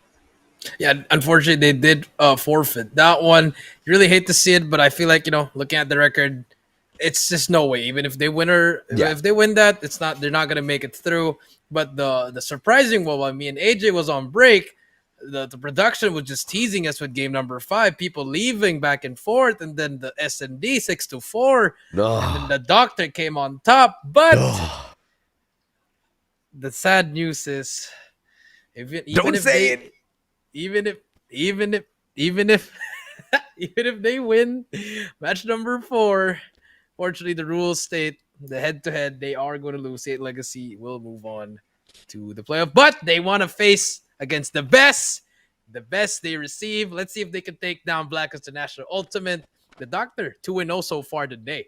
I know I'm GGing myself as a shoutcaster when I suggest this out on live stream, because it just means that I might have to work overtime with you, Jericho, on the next broadcast, because I want to see in the next competition, if we do have a double round robin and we do have a tiebreaker situation, let's battle it out there on the battlefield. Throw in a best out of 3, sudden death, with maybe just a sudden death match, right? The winner takes all in one game. Let's go. I mean, what do we spend? An extra 15-20 minutes shoutcasting? But, it's going to be more of a fitting end for some of these teams who do manage to fight their way up at the last moment. One final last-ditch effort like what the Doctors are putting on right now. This is the team that lost every single series in the first half of the double round robin, and now they are winning it back-to-back with one final challenge of facing Blacklist International.Ultimate. Ladies and gentlemen, boys and girls, today is day number 8 of the group stages of the Call of Duty Mobile Garena Masters, and Group D stands for the Doctors right now. Yeah, the Doctors indeed. For just take a look at the schedule, guys. 3-0, double 3-0s at the start. Black International.Ultimate handing it over to St. Legacy Nervo. And then the match number 3, unfortunately, is a forfeit, or Offstream match number 1. That's where the Doctors run started when they 3-1 Nervo, and they beat St. Legacy in a game 5, 3-2. And now, the final match. Black International.Ultimate, the Eastern champions versus the Doctor, today's champions. Doctor, I apologize for not betting on you. The Doctors, I mean, by me being a shoutcaster for this long, not betting on you, I have brought shame upon myself, my family, and our cow. Unfortunately, I should have bet on you guys, because look at these guys, man. I mean, the fire in their hearts, the fire in their souls, just blazing out. Nervo, that was a surprise after Nervo got that 3-1 victory over them in the first half of this double round robin setup for the group stages, right? They did lose out to C8 Legacy, and it was not a outstanding matchup that they took against C8 Legacy. They got thumped out 3-0, and to make such a huge comeback 3-2 on this day that is just so important, it's a little anticlimactic to think that even before getting into series number 3, even if they do go in here and get the victory, they do not make it through the playoffs because of an unfortunate rule. But Blacklist will have the side of Jabin, AG, Yobabs, Yato, Tinnis, Willaskirt to step up onto the plate to now slow down the Doctors, because whatever adrenaline they're running through is not enough to take down the Eastern champions. Or is it, Jericho? Maybe it is. I looked at the pattern, AJ. 3-1 on Nervo, 3-2 on C8, and I believe this just might be a 3-0, but that is a lot to do. That's a hefty task. But if they do it, hey man, the Doctors, if there is a secondary champion, I'll give it to them right away. Oh yeah. But Eastern champions against the Doctor, not gonna be easy. All these players can just pop off at any moment. Yato with a 2.0 in that last series, he's probably aiming for that as well. Oh yeah, absolutely, man. And Yato, is he going to be able to build up on the KD even further against the Doctors, who are on absolute fire today? Or are they going to be able to snuff out the flames that's burning bright within the Doctors, right? Yato, unfortunately, when he came on, he's just not in the camp, so we don't get to see his game face just yet. But the rest of the players of Blacklist International.Ultimate, they ready. As Fur, Pika, Gary, Kai, as well as Zen. These are the boys behind the Doctor who have been doing so well in here today, Jericho. I mean, they played so well. You got Gary, Kai, Pika, Esper, and Zen. I mean, these guys, they probably had something. Look at all smiles in them, but I'm pretty sure they've probably heard the news already. But, I wish if they just won that one series in those first 2 days, AJ, maybe something could have just changed. Oh, yeah, absolutely, man. But it doesn't matter. Whatever they've achieved in here so far cancels out all of their misplays. It cancels out all of their performance within the first half of this double round robin setup format for the group stages. For me personally, because they've already earned a little bit more respect from their opponents, right? They've already earned that a little bit more respect from the COD community themselves, being able to show that, yes, you can take us down once, but after we go back to the drawing board, after we study your plays, when we come back, when we hit you, we can hit you harder. Yeah, they can hit you hard indeed. And here is the head-to-head. Scared with 1.50 and Zen with a point 96. Not the best of numbers, but with them playing today, I'm pretty sure it should change because, the way they were playing, I feel like it's just a different kind of breed today. Oh, yeah, absolutely, man. And, unfortunately for the side of Zen, even though he's managed to achieve God level in terms of his instincts out there on the battlefield against C8 Legacy as well as Nervo, going up against Blacklist International.Ultimate is a whole new ball game. We did see exactly how C8 Legacy and, Nervo, they kind of struggle in the past against Blacklist International.Ultimate, and we've had the unfortunate situation of seeing the doctors themselves kind of struggle against Blacklist. I've not seen a team take on Blacklist so far in the group stages and, confidently pull off any of those maneuvers against them because they always have an answer, and those answers lie in their mechanical capabilities. A lot of their team members above that 1.45 KD right now, Jericho. Yeah, above that one, everyone's just positive, just really doing well. And the Doctor, they take home the coin toss. They win it. They're going to be banning first. Let's see what happens here. First ban of the day. The Doctor going to ban Crossfire. They probably saw what happened in that Hardpoint. And now let's see what Blacklist bans. Should be a takeoff here for Hacking Yard. Hacking Yard is out, so takeoff will be in for the play. Doctor picking that first map. AJ, I think they just want to go for a small map, maybe a standoff. Yes, a standoff indeed. But the Blacklist, they love this map. Oh, yeah, absolutely, man. And, we might see them drag this into a Summit Hardpoint just to keep things one-sided and finish things off. If at all the super pumped-up Doctors do manage to push this all the way into a game number 4. Let's see what is the response from the Eastern Champions. Because map number 4, Hardpoint, it is going to be none other than Production Takeoff. My goodness. Okay, I don't see exactly why they would want to bring it into Hardpoint because S&D is going to be quite a easy one for them to take at takeoff as well. But, in a way, it is that insurance ticket for them, Jericho. Yeah, that is their game. That is their map number 4. So I believe that is what they want to choose. But if it does go there, I think it's pretty good for the Blacklist because they pretty much know that map in and out. Now let's take a look at their map number 2, S&D. Should be in a raid here just to be easy, but they want to go to firing range. Also a good map for them. Expect Jabin to be roaming around the map on his own, getting those backstabs as well, and Yobob's hitting those snipes. Oh, yeah, absolutely, man. Blacklist International.Ultimate, they've already gone in there with their 2 picks. So the final one is for the Doctor. S&D raid should be the way we go in for a flow. And yes, it will be, ladies and gentlemen, boys and girls. And of course, for the final map, it will be Summit Domination, the little one that was not picked by either side. But of course, Blacklist International.Ultimate, since they lose the coin toss, they get to choose which side they want to start from, and they choose the better side. It is going to be a ban on the operator standard. I believe the Doctors, they do not want to play with fire, so Purifier should be off of the list. Yeah, the Purifier should be off the list. And there we go. Purifier has got another gun, Sparrow, in the game. And here we go again. Dead Machine should be coming out from Yobobs again. But so far, the Sparrow, it's hasn't been that OP, AJ. We saw in that first series against the side of, say, Legacy. But in the hands of the Blacklist players, anything is OP in their hands.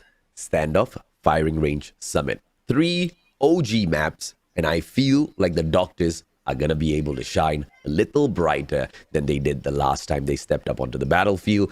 And I like to see this fire, man. I like to see the spirit. You called it, Jericho. You already said it. Even though they do get a victory, they do not make it through the playoffs. But look at the fight. They know this for a fact. They still want to take their opponent's head on and prove what they can do in the competition. And I love that fire. I love the tenacity out of them. I want to see them right back at this stage and at this level a little bit more. And I feel like we will be able to see exactly that moving forward, depending on how well they pull off this fight against Blacklist International.Ultimate at this standoff Hardpoint. Yeah, so let's see what happens here in the standoff Hardpoint. Here we go. The Doctor is in the house versus Blacklist International.Ultimate. first started things off with 10 here. He's going to take one down. First one goes to them, but the flank immediately at the back. AJ Esper already on that flank. Can he get that big kill at the back? But he's going to get, actually he's going to win that gunfight against Jamin, but the spawns are still in favor of Blacklist. Esper just being annoying, trying to make a play, but look at that, the Blacklist way. They don't care about Esper pushing that back. Oh, yeah. I mean, all of the positions held on by the Doctors so far, they just want to try to break the hold of Blacklist International.Ultimate piece by piece, methodically. S1 team, I'm just in shock looking at their plays. They are going to be able to do it. One final fight, and yes, they do have to kill. 27 seconds now. It's all of the gunfights they need to win for in their life. They need to overextend, sit down in some of these power positions as well. On top of Bakery, they need to cut them off. Maybe even get someone on top of the roof of Granny's, but unfortunately, it's just not enough time, because as they try to reposition themselves, Blacklist International.Ultimate, they're right back in there, shoving in those numbers to get that hill. Early rotation for the Doctors, P2. Let's see how they put up a fight there. Let's see what happens to this P2, 35-14 at the moment. The Doctor gonna be holding up, a Yato gonna bring it on his own, doesn't matter. But the gas station push, the Blacklist, they forgot to push through. Yato, he's gonna choke that kill, 35-17. And here comes the Doctor, the different kind of Doctor making those plays. Oh, yeah. And here we go, Kai gonna push through. The stun comes through, they're gonna take down one, but two more players come through. Thin is there as well. This is where things going to shine. But Wow. Gary making the play. And now they are slowly climbing back, ties up the game. Wow. They take the lead, and here we go. The Doctors making work here in this P2. I told you, man, I brought dishonor. I brought shame upon my family and our cow for not trusting, not believing in the Doctors. Look at them, 42-42. Blacklist International.Ultimate. They really have to fight hard. No early rotations coming through just yet. They want to wait. They want to play this patiently. They're thinking now, do we want to go in there for the break? It's a little bit too late, because even if they do go ahead and step on in, they do not have the numbers as they spawn from both sides of the map at the same time. So they double back down, holding on to the spawns as well as to the hardpoint. Granny's is for the play, and we have Kai in for the opener as well. Can he hold on to all of these fights? Holding on to the angle, just watching the scaffolding, just watching the roof of Granny's. No, it's not going to be enough as Kurd takes that backstab, but the sustainability is there because the Doctors are holding on to the spawn. They're taking the fight to the doors of Blacklist International.Ultimate. Yeah, they are, after that good P2, and this is where Blacklist started to turn up. But as we would say that, the Doctor, they take down 3 in a row with the Sparrows, and so far, everything is working out for them. Pikachu gets 2 in a row there, and so far they're running away. Not really running away, but they finally tied it up, AJ. The Doctor, and they managed to get more time here. And so far, the answer is yes, they invested 4 to 5 Sparrows there, AJ. A lot of Sparrows. But it doesn't matter, Blacklist. They get the final time. They get the scrap time, but the rotation is in. The Doctor's already inside P4. Making the Eastern champions work hard for their points at the standoff, man. That's exactly what the Doctors are doing. And now, as they go in there for the early setup of P3, it's gonna be the plays at P4. It is gonna be Bakery. The Doctors win the initial gunfights, locking down the perimeters of this hard point as well. Nobody's on the second floor just yet. The outside area, Gary tries to clear things off. Sparrow brought out for the activation. Spur, unfortunately, bagged out by a good thumper from Yobab. And the hill is broken quite easily. But Pika for the defense, but gets traded out with a good Sparrow play. And Blacklist International.Ultimate not letting the game run away just yet. Yeah, not letting it run away, but it's very, very close at the moment. 94 to 77. Zen trying to make a play here. Zen, he misses those shots. Tin gets 2 in a row. Can he get the third one? Doesn't matter. Skirt is there for the help. And now Blacklist, this is where we see them just really dominating from the get-go. That P4, that money hill's going through. But Pika on the flank, and he do something. Tin spots him. Yato in front as well. He's gonna take down one. Spots another player. Zen is there for the trade. Gets 2 in a row. Can he get the third one? Yes, he can! Zen 4 in a row, 5 in a row. Can he make it 5? No, Yobab shuts him down, but it doesn't matter. Rotation is coming through. Here comes Javen. Takes down Dude 180 to 81. And if you are the Doctor, you need this time right here. Here comes Zen with the Sparrow. What kind of play can you make? He makes an opening play, but there he is. More players coming through, and here comes the Doctor holding it down. Oh, Gary now. The thumper comes out for the play. Can he find yet another for himself? The Doctor's holding on to the points. 92 to 119. Blacklist International.Ultimate comes in for the challenge. Shut down either way. Zen inside of Hotel gets cleared out by the player inside of it. Tin will have the hard point for himself, but the Doctor still managed to find a break. The backup is there, but the numbers continuously flow in. Look at the pincer maneuver from Blacklist International.Ultimate just being broken down by the sheer tenacity of the Doctors. They're not letting this go. They want to stay and fight a little bit more, Jericho. They want to stay and fight a little bit more. 127 to 104. They're going to fight for the scrap time. Esper in the 6 kill spree. Is he going to try to work for it? He's going to go for this Predator missile, and I don't. That is not the best option to do it, but they do get that information. Yato, he's going to get taken down. Esper working towards that cluster strike, trying to find a play on his own. That's going to be a big kill, but Spirit shuts him down with a KRM.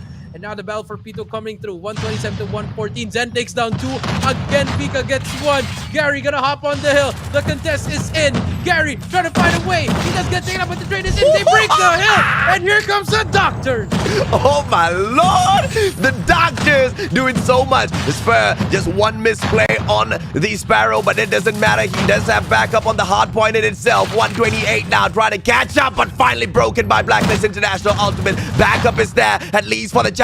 Dr. Gary getting a lot done. The backstab on Dr. Gary. He pulls out the Sparrow to come in with a response, and it will be the Doctors taking the lead in the game. 24 more seconds to go. Can they hold on? Skirt shut down. Zen still in there for the response. The Doctors might be able to win this game. Sparrow on for the perfect play. The operators are still popping off. It might just end here, Jericho. This might end it indeed, but the contest is in. Last second. Scourge, the big play of the game. He's going to go out as well. But the rotation just come through. Not yet over. Number 3 and number 5 at the back. Gary trying to make the play. Yo, Pops gets it. It's all up to Gary here to seal the deal. 1v1. The Sparrow. Gary with the game-winning kill. Look at them. The Doctor is here to save the world. What a play. My goodness me. What a showing in the second half of this double round robin setup. Now I'm really loving this fire, Jericho. Once again, they know their fate, but they don't care about that. They are here to prove a point. They are here to play the finest game of Call of Duty Mobile back to back. And today, sir, they seem to be achieving it. They just took on the Eastern champions at Hardpoint standoff and kicked them out 150 to 135. What a showdown. What a showdown indeed. Zen with 34 kills, AJ. With that SVD, close range, mid-range, long range, no range, it doesn't matter. Zen is on point today. And a stat here, AJ, Blacklist, they've only lost twice in standoff hardpoint. Something they really have to work on, but it doesn't matter because Zen, all of them shut them down. Gary with that game-winning play in the end, AJ. I mean, what else do you want from the guy? Nothing right now, bro. The doctor doing everything. The Doctor doing it's been hard. It's been tough, right? Because at the group stages, you expect some teams to make tremendous plays, and you can pretty much tell exactly how the pace of the game is going, depending on how much I scream, man. The Doctors brought the energy out of the mustachio. That's how good that game was. Yeah, I mean, I was Gary. Gary makes the play. I just love it. I love it from the Doctors. Now let's see if they can do it in SND, AJ. Because, AJ, this one, it's the map of Blacklist. But, I mean, after that momentum... Doctor. We change our picks, production. We're going with the... I'm kidding. No. We can't change our picks, but, it doesn't really matter, man. Yeah. I want the Doctor to continue smashing everyone they meet out here. Because right now, they are really proving the statement. They're not playing for the money. They're not playing to qualify for the playoffs. They are purely playing for honor here. And I kind of feel like, they've done it right. I'm now an official fan of the Doctor. I don't care what happens in the series. I'm a fan. You can say I can say that too. I'm a fan too. I just like the fact that they played their hearts out, and now let's see if they could go up 2-0 or even get to a 3-0. But this one, map of Blacklist International.Ultimate. We saw what happened to them after they lost that game against C8 Legacy in that game number 1. They decimated C8 after that 3 in a row. So let's see if things will be the same. Let's see, man. Doctor. Kai. Trophy on the setup. Quick scope. The aim's not perfect. Looks for one. Takes out the trophy out of the equation. Yato connects a little bit later in this matchup. J-Ban! Sprays him down. It's the CBR for the pop. Can he find yet another aggressive player? Kai finds Skirt. Blacklist International.Ultimate. Down by 2 players. The Eastern champion struggling against the on-point Doctors on this final day of group stages for the Call of Duty Mobile Garena Masters. Yes, and so far, 5 versus 2 already. They're just getting picked off one by one. Zen already inside the barracks hut, trying to make a play here on his own. He's gonna spot one more. Yobabs goes down. Last player alive. AG. Flawless round 1 for the side of the Doctor. It's a perfect round. It's a... Where have you been all this while, Doctor? On the side of SGMY that has been waiting for your presence for a long time. One more. Can he hit another? Come on. Guy, trying to spot it. It doesn't matter. Push this back. But the snipe has been done. 5 versus 4. Yobabs, what can you do? Spots in the middle. Gets that trade. Esper goes down 4 versus 4 now. But Gary, the spray and the fray gets one. Can he get the second one? It doesn't matter. The trade is there. Yato! He's gonna get killed by Pika. Pikachu trying to make the play. He just tags him up. 2 versus 2, slowing things down. 1v1 as well. Zen spots him. He knows Yobab is there. 3 versus 2. Man advantage goes to the side. Off! Guy gets another one! Last player alive! Skirt gets sent to the next round! The Doctor 2-0! The Doctor is in the house, ladies and gentlemen, boys and girls, and they are here to play. What a shot, what a round. And now, back-to-back, 2-0. The Eastern champions seem to be struggling. Kai gets punished by Yato this time round. Pika with a good nade. Let's see if he finds one. Unfortunately, no. Jabin, CBR inside. Yato punishes Gary. 5. Yato shuts down yet another 5v2 now. Numbers do not look good on the side of the Doctors. Yeah, now the aggression just came through. Because, the Doctors, they were getting a lot of easy kills. Zen gets one with a nade, but 1 versus 4. What can Esper do? We'll spot one on the left, on the right as well. He's going to get tagged up, and there you go. Blacklist International.Ultimate finally getting that first round. This is the Eastern champions with good response, the Doctors. Now, will they slow their pace down? Will they manage to find yet another victory against one of the best Call of Duty mobile teams in the world? Yato, concussion first. Let's see if he finds one. He gets smoked out, so no information for the side of Yato. Spots a player, does not manage to hit the quick scope. Esfer, over aggressive. Yobabs finds Pika. Kai not lucky just yet. Esfer, is he gonna lose this battle? No backstab just yet. One player over aggressing. Spur might be able to find that backstab. Yato! And Gary Spur gets the double. Kai finds one as well. 3v1 all out of nowhere. And now it's all in the hands of Yobabs. Yobabs manages to find Zen, but unfortunately it will be the clutch for Spur. The Doctor, the over-aggressive Spur. This is everything going their way, Jericho. Everything going their way at the moment. 3-1 now. Before the half, can they make it 4-1? Unless Blacklist International.Ultimate, they're gonna go for that rush, because that's the only way. The reason they won that last round, they just aggressively pushed through, and I think that's what's gonna happen. And what? Oh my God! Come on, Kai! Come on! I am just flabbergasted. My jaw is on the ground. My Lord, the Doctors really making a play, and now let's see what else the Doctor's capable of. Dr. Zen. On for the prowl. Jabin punishes Gary. Thumper comes out. Skirt finds Spur.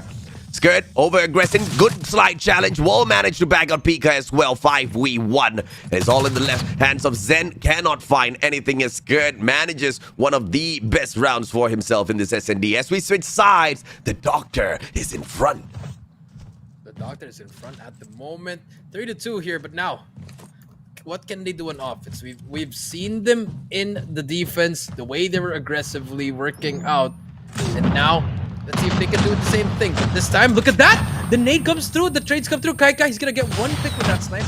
That's gonna be a beautiful pick. 4-on-4. Yobabs gets Esper gets one. So 3 versus 3 here. But Yato in a very good position. If one of these players, he's gonna try to shoot that one. Did not shoot actually.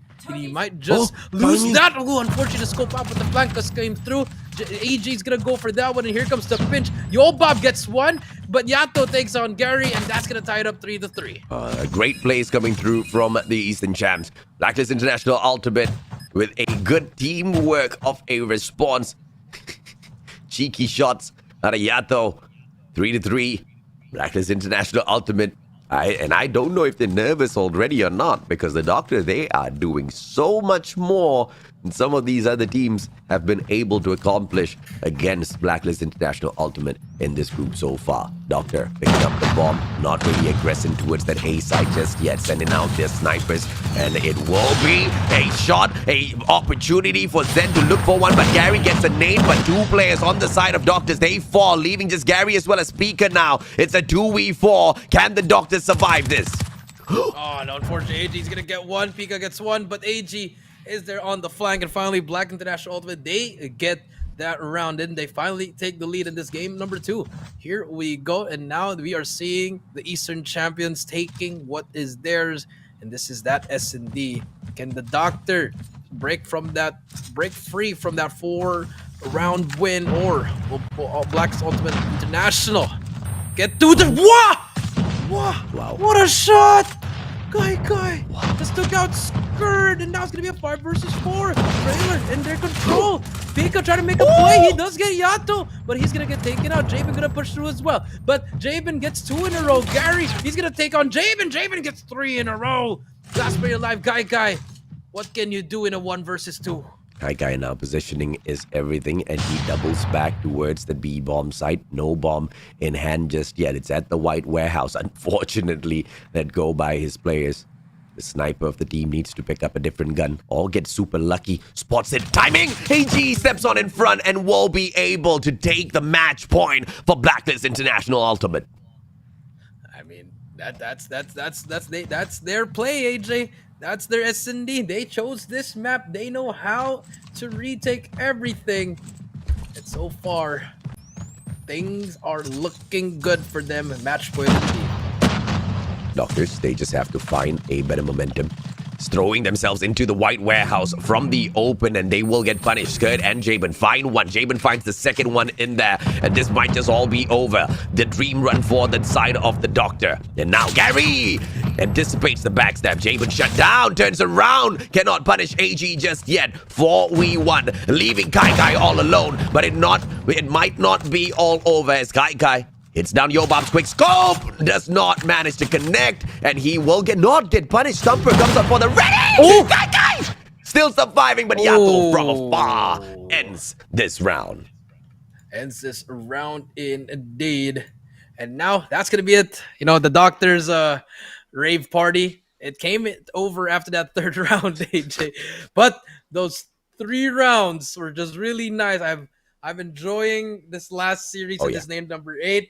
It just showed the Doctor they are here to stay, and I love it. Oh yeah, they're taking it to the Eastern champs. I absolutely love the approaches, but you know, to a certain degree, it got a little overconfident, right? The middle rush, no utilities, no smokes before they get into the white warehouse. That was just very risky plays, and I mean, you are taking on the Eastern champs at the end of the day. Yes, you've got momentum, but you are not invincible out there on the battlefield. Although Gary and Kai did a lot of good in this matchup, it just wasn't enough because the strategy wasn't perfect, right? And if at all they were able to get into the white warehouse a little bit more safely, because the overextension from Shao Franz into its shooting range, they had that covered already, right? One player was already there, and it was just more towards the approach of how they wanted to get to that A-bomb side, which was just unfortunately shaky when they had the attacking side.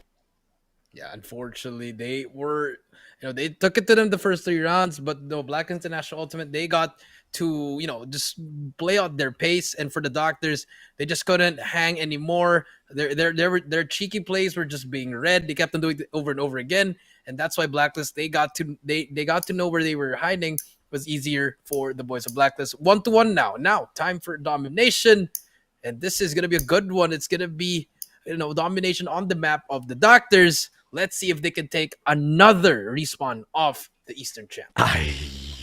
They will blow my mind if they manage to hit once again and hit Blacklist International.Ultimate hard. Earlier on at Hardpoint, it got pretty close, 150 to 135, and it was one heck of a showdown at that P2. Warehouse was ablaze with the players of the Doctor making the best plays of their lives, and it just did manage to pay off towards the end. Firing range S&D, it was a super strong start. It was a stellar defense from the side of the Doctor, but the moment they had to pick up the bomb, the storyline started to change a little, Jericho. The storyline started to change, and now in that S&D, that's what we know. That Black International.Ultimate, they can just flip a switch. They can end it immediately if they want to, and that's what they did.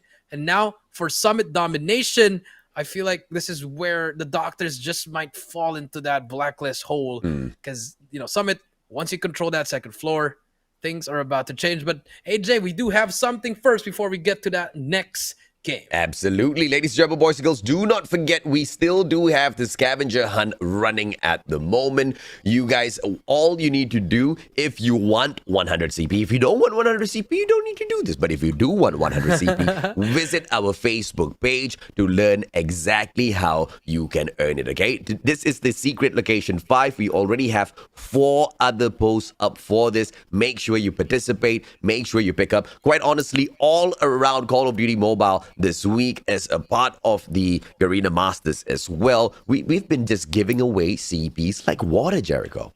Yeah, wet like water. I mean, just keep on doing it. It's easy activities, guys. You just do these stuff. You get free CP. I mean, who doesn't want that? I would do it, but a lot of people have no time. Yeah, a lot of people want the battle pass right now. The battle pass just got released, and if you don't have enough CP to pick one up for yourselves, you don't really have to wait for a giveaway. You don't really have to wait for your parents to get you one. You can earn it for yourself. That is true. So guys, don't forget scavenger hunt as well as the bingo, guys. Don't forget to do that. And now we're waiting on that game number 3. I just want to say a quick shout out to my good friend Paige Aurora. Good luck in med school. I hope you're doing well there, and drink some water. But now game number 3 on Summit, AJ. Now this is where things are interesting. Game number 3 very pivotal. Game number 1 very, very close. Yeah. But this one a little bit smaller than standoff. More control on that second floor. More fights happening in that middle of the map. Can the Doctors repeat that? Will the SVD be as effective as how Zen did it in standoff, AJ? Yeah, that's the question here, man. You start off on the guerrilla side that Blacklist International.Ultimate has, and you immediately have the better side of the map. You get to play the C flag, and from the second floor of the control room number 2, you should be able to lend some support for your objective player who jumps on to play that B flag as well, right? So from the get-go, if the Doctor wants to stand a better chance, they need to find a way to aim for that C flag, find the distraction, and they do. They win all of the gunfights, and now the pressure for the C flag. Are we gonna see a flip coming through or a B flag control? It's a B flag control. The Doctor with the initial pressure. Yeah, Doctor just putting the initial pressure, finally gets that second flag, but let's see if they can hold it longer. So far, Yato and Jamie getting some kills that they need, and Zen still being effective with the SVD, gets 1 kill, but finally Blacklist, they take it back as fast as they can. And now they take control of that second floor as well as that B flag. Let's see for how long as well. You see the 3 players on the Doctor trying to hit that left side, but look at the players of Blacklist. Wow. They're going to take over, trying to capture that A flag.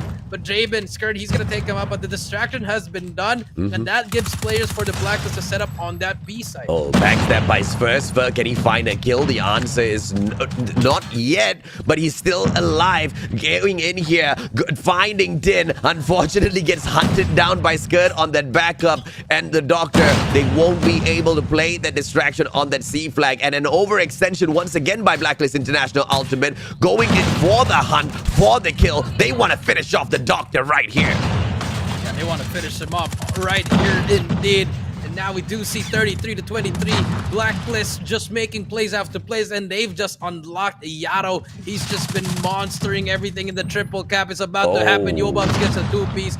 But there we go. But they all spawn in. Hey, Skirt, can he get it before he dies? Yes, he does, still alive, but finally eats a thumper. The new 2 makes a play. And here we go. We are seeing the mistake of the Doctor and Black International.Ultimate just loving to destroy every single one here. And Jabin making a play on his own, trying to find something. He does get 2, but the thumpers just back and forth. And Blacklist, they're running away with this domination, AJ. Yeah, you know, Summit being a one-sided map becomes way more apparent in Domination, and you really want to find the flip of the spawns early. Now it's a little bit too late, but the gods of RNG give them the spawns because Blacklist International.Ultimate over-aggresses, and now can they find the C flag? Sen brings in the Sparrow, makes a play for himself, going in for the protection of the flag all on his own, and the backstab out of nowhere, but unfortunately Fred Missile comes in for the assistance, and they will be able to prevent the C flag takeover by the Doctor. Triple cap once again on the side of Blacklist International.Ultimate. Yeah, triple cap, that's going to be it. 75-36. I do believe that's going to be the final score for that first half. And I mean, that is just complete domination from the side of Black International.Ultimate, and that momentum, it's slowly shifting over to the champs, AJ. And if you are the Doctor, you need that fire in that hard point. You need to bring it back here. Let's see if they can make a comeback. Oh yeah, absolutely, man. And you know, Kai just hitting 2 kills in here so far.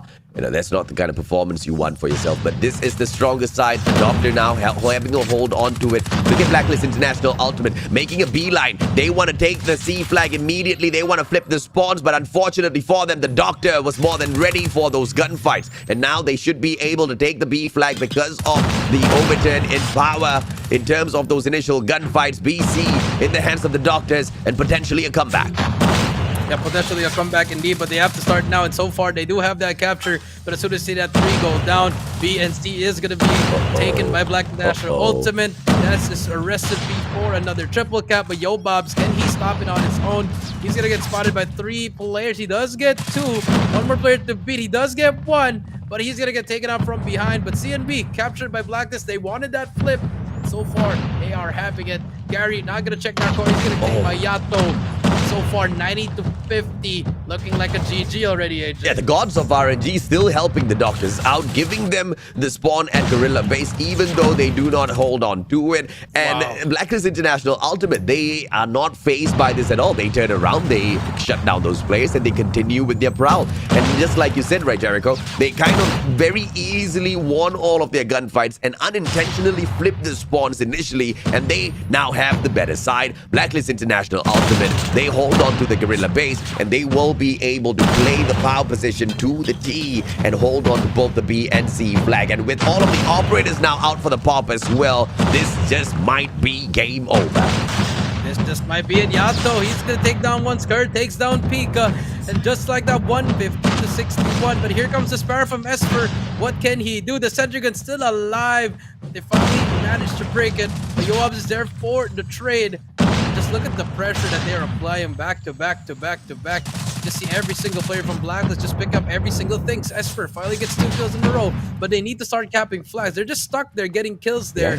And unfortunately, this is just an L for the side of the Doctor. And look at the triple cap coming through once again. Blacklist International.Ultimate still having time to play the trophy. Sparrow on for the bomb, and Tin does not even need to do much because of that backup that he has from the rest of his team members. Triple cap to the end. Now this is Blacklist International.Ultimate showing off just a little bit. The Eastern Champs are right back in it to fight it all the way through. No C clap, no C flag recovery for you, sir, as we close this off 150-69. Yeah, and now we do see that's going to be it. And there you go. The champs, they prevailed. Told you, they're only going to lose that one map because it is standoff, but you can't win 2 in a row against this team. But so far, let's see if they can close out on the hardpoint, or will the side of the Doctor force a game number 5. Yeah, looking at their pace that they are taking in this competition today, it might just be possible for the Doctor to push us all the way through. But how's their morale? How's their momentum after losing 2 back-to-back matches? And this domination at Summit, unfortunately, the Doctor, they got dominated, Jericho. Yeah, they got Kai dominated indeed, though. But Kai, you really hate to see that. If that is the case, you won't really have much to talk about in Domination. And for the other side, Yato with 27 kills. And the next one is Yobaz with 18, Scar with 16, and a double 15 from Tid and Jabin. I mean, just perfection. Yeah. That is it. Yeah, we only saw a one-sided gunfight in terms of this whole domination matchup. You know, hence why the statement, right? They truly got dominated through this whole game. You know, first half, second half, pretty much same story. That was one of the longest, you know, combination of triple cap that we have seen out here at the Summit Domination. And even towards the very end, it wasn't like the Doctor wasn't trying. They just kept going in there and they kept sticking together, but nothing was going their way. A majority of those gunfights just not ending up on the side of the Doctor. Yeah, just not really just siding with them. It was just really unfortunate. They tried in that second half, AJ, but once that double cap came through, and then the trade just kept on going and going and going and going. The Doctor, they couldn't do anything, and now it's going to be takeoff hardpoint. Blacklist International chose this map, and I believe they are going to end it in this map.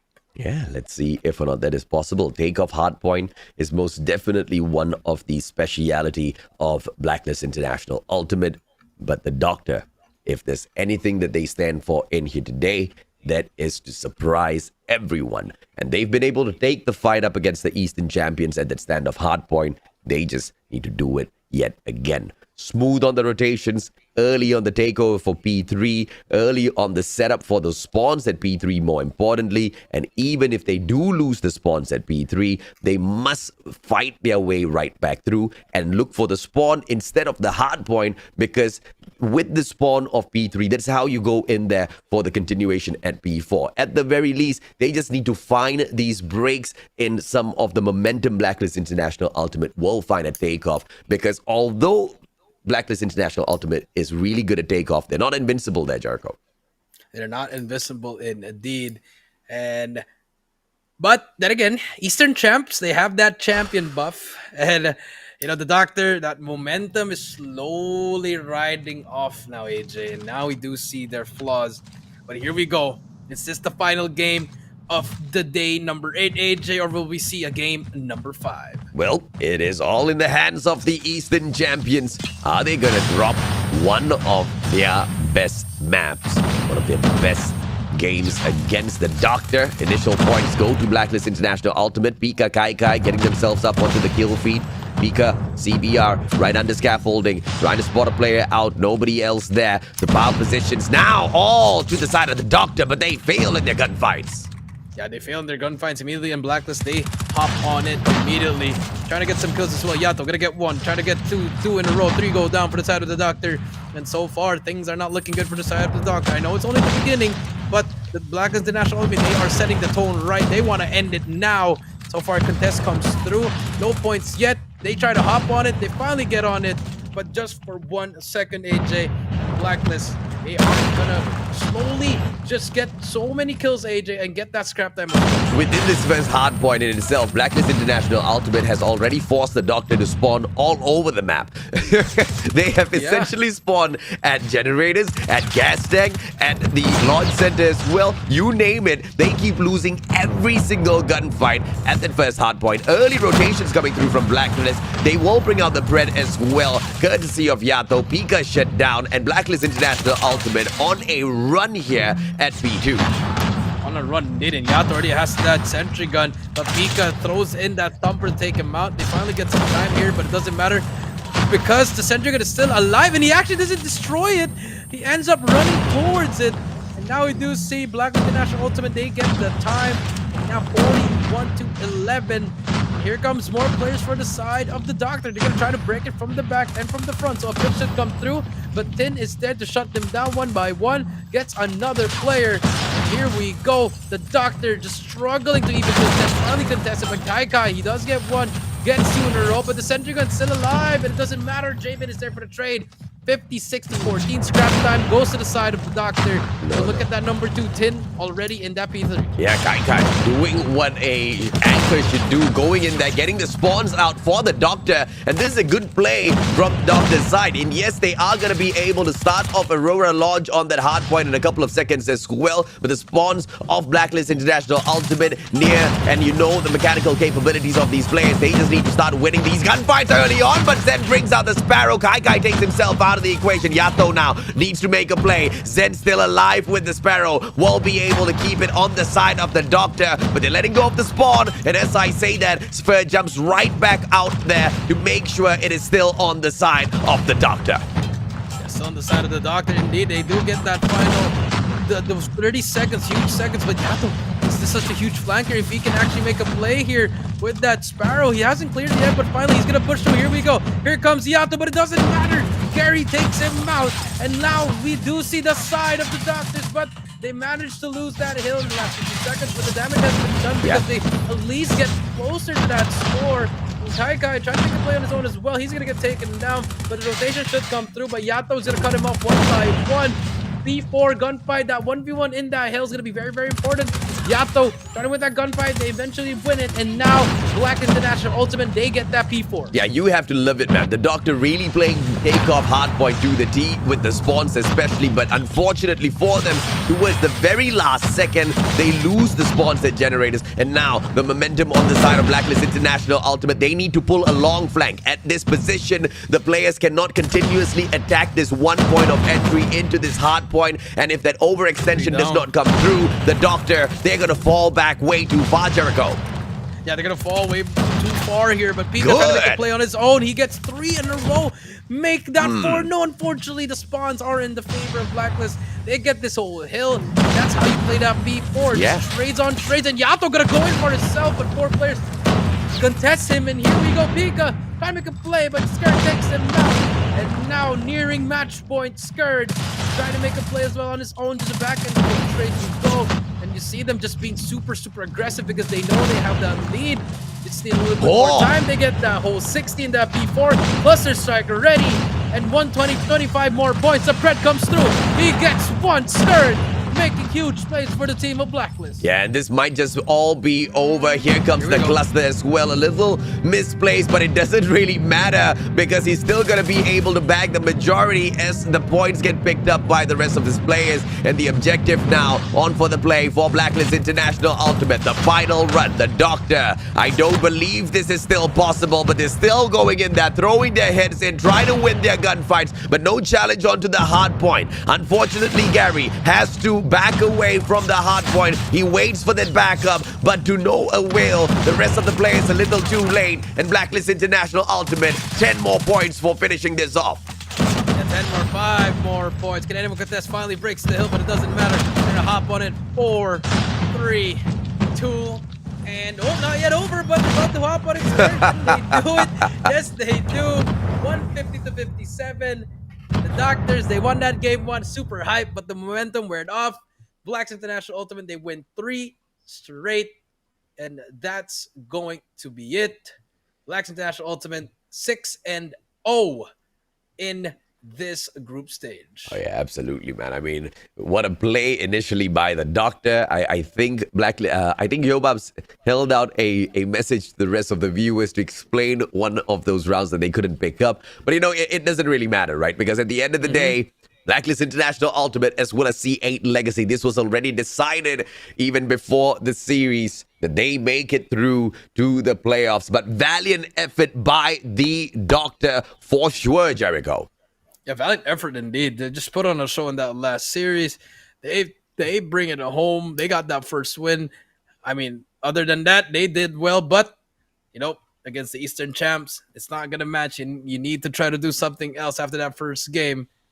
And that's going to be it. But take a look at the leaderboard. Skirt with 24, Yato with 27, Javen with 22, Tin 13, and Yobaz with 16. And for the other side, Zen with 23. And other than that, I mean, the next one was Esper, but you need more help from your team. Oh, yeah, absolutely, man. And Kai would definitely stepped it up this time round on this respawn, but it just wasn't enough. And Gary, he was one of the firepower, one of the dynamites on the side of the Doctor who just could not hit those perfect shots this time round. And hardpoint takeoff, unfortunately, it was not only too soft of an approach, they weren't really going in there for those perfect wins, right? Because yes, we did see them go in there and hold on to the spawn of P3, but when it came to breaking P4, it was too straightforward. Everybody was just rushing in from the entrance at cranes. Nobody, bothered to go around, break the spawn first, because if you don't do that, then it just gets a little bit too easy for the side of Blacklist International.Ultimate to just focus all of their firepower down one single point of entry, right? And, it's okay if you go in there for the break and butt your heads in, but the utilities need to be played. No concussion, no smokes, no nothing. They just ran in and they just got annihilated, which was a little unfortunate to watch, Jericho. Yeah, a little unfortunate to watch, but it is what it is. They put on a show in that first game, AJ, Yeah. but after that, first 3 rounds in S&D, pretty great, but Blacklist, they just ran away with this. Oh, yeah. 3 straight games in a row. They're going to move on to the playoffs with C8 Legacy. But, I will say, C8 Legacy, they dodged a bullet here, AJ. They dodged a bullet here indeed. It got a little too close for comfort, but thankfully they, with the performance in the first half of this double round robin, they had already proven themselves, picked up enough points to qualify through to the playoffs. But like you said, man, it was just a little too close. It might have made them a little nervous if it wasn't for the rules. But it doesn't really matter. It is what it is. And with Blacklist International.Ultimate thumping out the Doctors, it doesn't get to a point where C8 Legacy needs to worry all that too much. But, with what the Doctor has been able to do in here, Jericho, that should be the aim for each and every single squad out there. To step it up against your opponents, to use all of that information that you've gotten from the first half of this double round robin and just formulate some of the approaches before you jump into the series again. And they seem to have done that perfectly. Yeah, they've seemed to have done that perfectly indeed.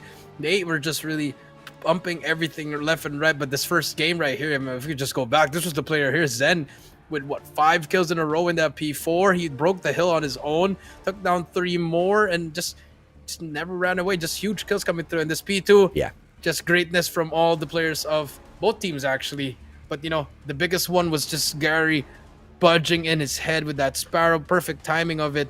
And then in the end, he also made the game-winning play. Oh, yeah. And, it was just so beautiful to watch all of the players of the Doctor, especially in the first 3 rounds where they were doing quite well. But until the bomb then switched sides, because Blacklist International.Ultimate, they saved themselves on the defending side twice. But the moment the Doctors had the responsibility of bringing the bomb to the bomb side, things kind of made them a little nervous a bit, right? Second guessing some of their movements in here. Kai did manage to hit hard, but it just obviously wasn't the best place out of them, because it was a straight-on victory for the side of Blacklist International.Ultimate. They did not drop a single defending round. Yeah, they didn't drop a single defending round indeed. And that's just them to attest to them, because they are the champions, AJ. Yeah. They are not going to mess around. Once they lose that first game, you just awaken the beast. Yeah. And that's what happened with the Doctor here in Domination. Good start again, but once that trip cap came through, AJ, different story. Yeah. Summit, on the other hand, it was really quite off in terms of play from the side of the Doctor. They didn't really go in there to flip the spawns. They focused way too much on that B flag. Nobody was up there clearing off the second floor. And it was just way too easy of an approach for Blacklist International.Ultimate, with the Doctor making all of those initial mistakes. It just pretty much was a one-track-minded squad. Blacklist International.Ultimate jump onto the second floor and just maintain status quo. Second half, you see the Filipinos kind of, immediately going for the better side. And once they flip it out, they were able to not only run away, but really just kill the Doctor off in that matchup. Yeah, the Doctor just pretty much couldn't do anything anymore. I feel like those 2 losses really affected their confidence, AJ. And that early start from Yato, I mean, 7 kills already has a Pred working on that sentry gun. And I mean, what else can you do if you're the doctor? Your SVD, yes, it was working that game 1, but in takeoff with a lot of cover, AJ, it's not going to work anymore. And you need more pressure inside the hill. And that's what's the problem for the doctor. They kept on pushing in, but they kept on facing 3 players at the same time. Oh yeah, and in terms of this domination matchup, in terms of this hard point at takeoff, it was the doctors with the right rotations, with the right moves, but just not enough mechanical capability to overcome the Eastern champions. That's exactly what it is down to, and it was actually quite impressive to see them play takeoff hard point quite well. Except for this one mistake. This was that P4 mistake that I talked about, where if they had pulled off the, overextension together as one team, they would have been able to break the hill much, much earlier on. Because even with the one player that did manage to go on that overextension, they did find just a couple of seconds inside of the hardpoint, at least for a contest. And Blacklist International.Ultimate, they really weren't really focusing on the backstab. So that was just a wasted opportunity, Jericho. Yeah, wasted opportunity indeed. And here in the end, Scared getting that cluster check. That's going to be it. He's going to be our soldier of the game with a 1.18, 16, and 14 as well. Just great place from one of the best players in the Philippines, arguably top 3. That's going to be Scared, just making the list of the soldier of the game, AJ. Oh, yeah. And, what else can we say for the team of Blacklist International.Ultimate? It was a weak start at standoff. We don't know why exactly, but it was the side of the doctor who showed us that there's just no giving up gene, right? It's all out fight from then. But like you said, Jericho, you wake the beast up when you really go in there and take a match away from them. They are the Eastern champions, and when they hit back harder than any one of the other opponents in the competition have been able to hit the doctor in the second half of the double round robin. And of course, at the end of the group stages, ladies, gentlemen, boys and girls, these are the 8 teams within the 4 groups that have made it on through to the playoffs. Rampage, Tyrant, Finesse, Triple V Esports, Gaijin, the Doctor, Nervo, Huntsman, as well as Team Fury. Unfortunately, these 8, their journey in the group stages ends here. Yeah, that's going to be it. And I mean, the best of the best here, the 8 teams here, AJ, Almighty, C8, M420 Low King, Sem9, Smart Omega, Agla Esports, Black International.Ultimate, C8 Legacy, all fighting for that $10,000 prize, AJ. It's going to be an epic playoffs here. And this is going to be day number 1 on Saturday, March 12, 2022. 3 p.m. guys. We'll see you guys there. I mean, it's the best of the best here, AJ. Yeah. We got 1 Singaporean team from Almighty, 1 Malaysian team from Sem9, and then the rest, the land of the Pinoys. Yep. And it's what we opened up the Garena Masters with, the statement that the Philippines has taken Call of Duty Mobile up to a whole new level. And it's not just in words, it's proven by the performance by all of these teams as well. 4 of the invited teams, only 2 of them MYSG, and they have made it through. But in terms of the teams that were not invited that managed to make through to the playoffs, each and every single one a Filipino team. It's just insane, the quality out of the Philippines when it comes to Call of Duty Mobile. It's just top notch. Yeah, it is top notch. I mean, everybody loves Call of Duty Mobile, and I mean, it's just gonna be an epic playoffs. I can't wait who's gonna be matching up. Do we get Almighty Blacklist first round, please? That's gonna be quite possible. Yeah, that's gonna be quite possible. the setup, man, if that actually happens. I mean, if they do Group A versus Group D, I mean, Or are we going to be drawing lots? We'll be waiting for the update from production, because it's going to be quite the anticipation to see exactly which one of these teams take on each other at the setup of the brackets, because that in itself can really make or break the run for some of these teams at the playoffs, Jericho. Yeah, that's true. The lady luck, as you would say, especially if it's draw lots.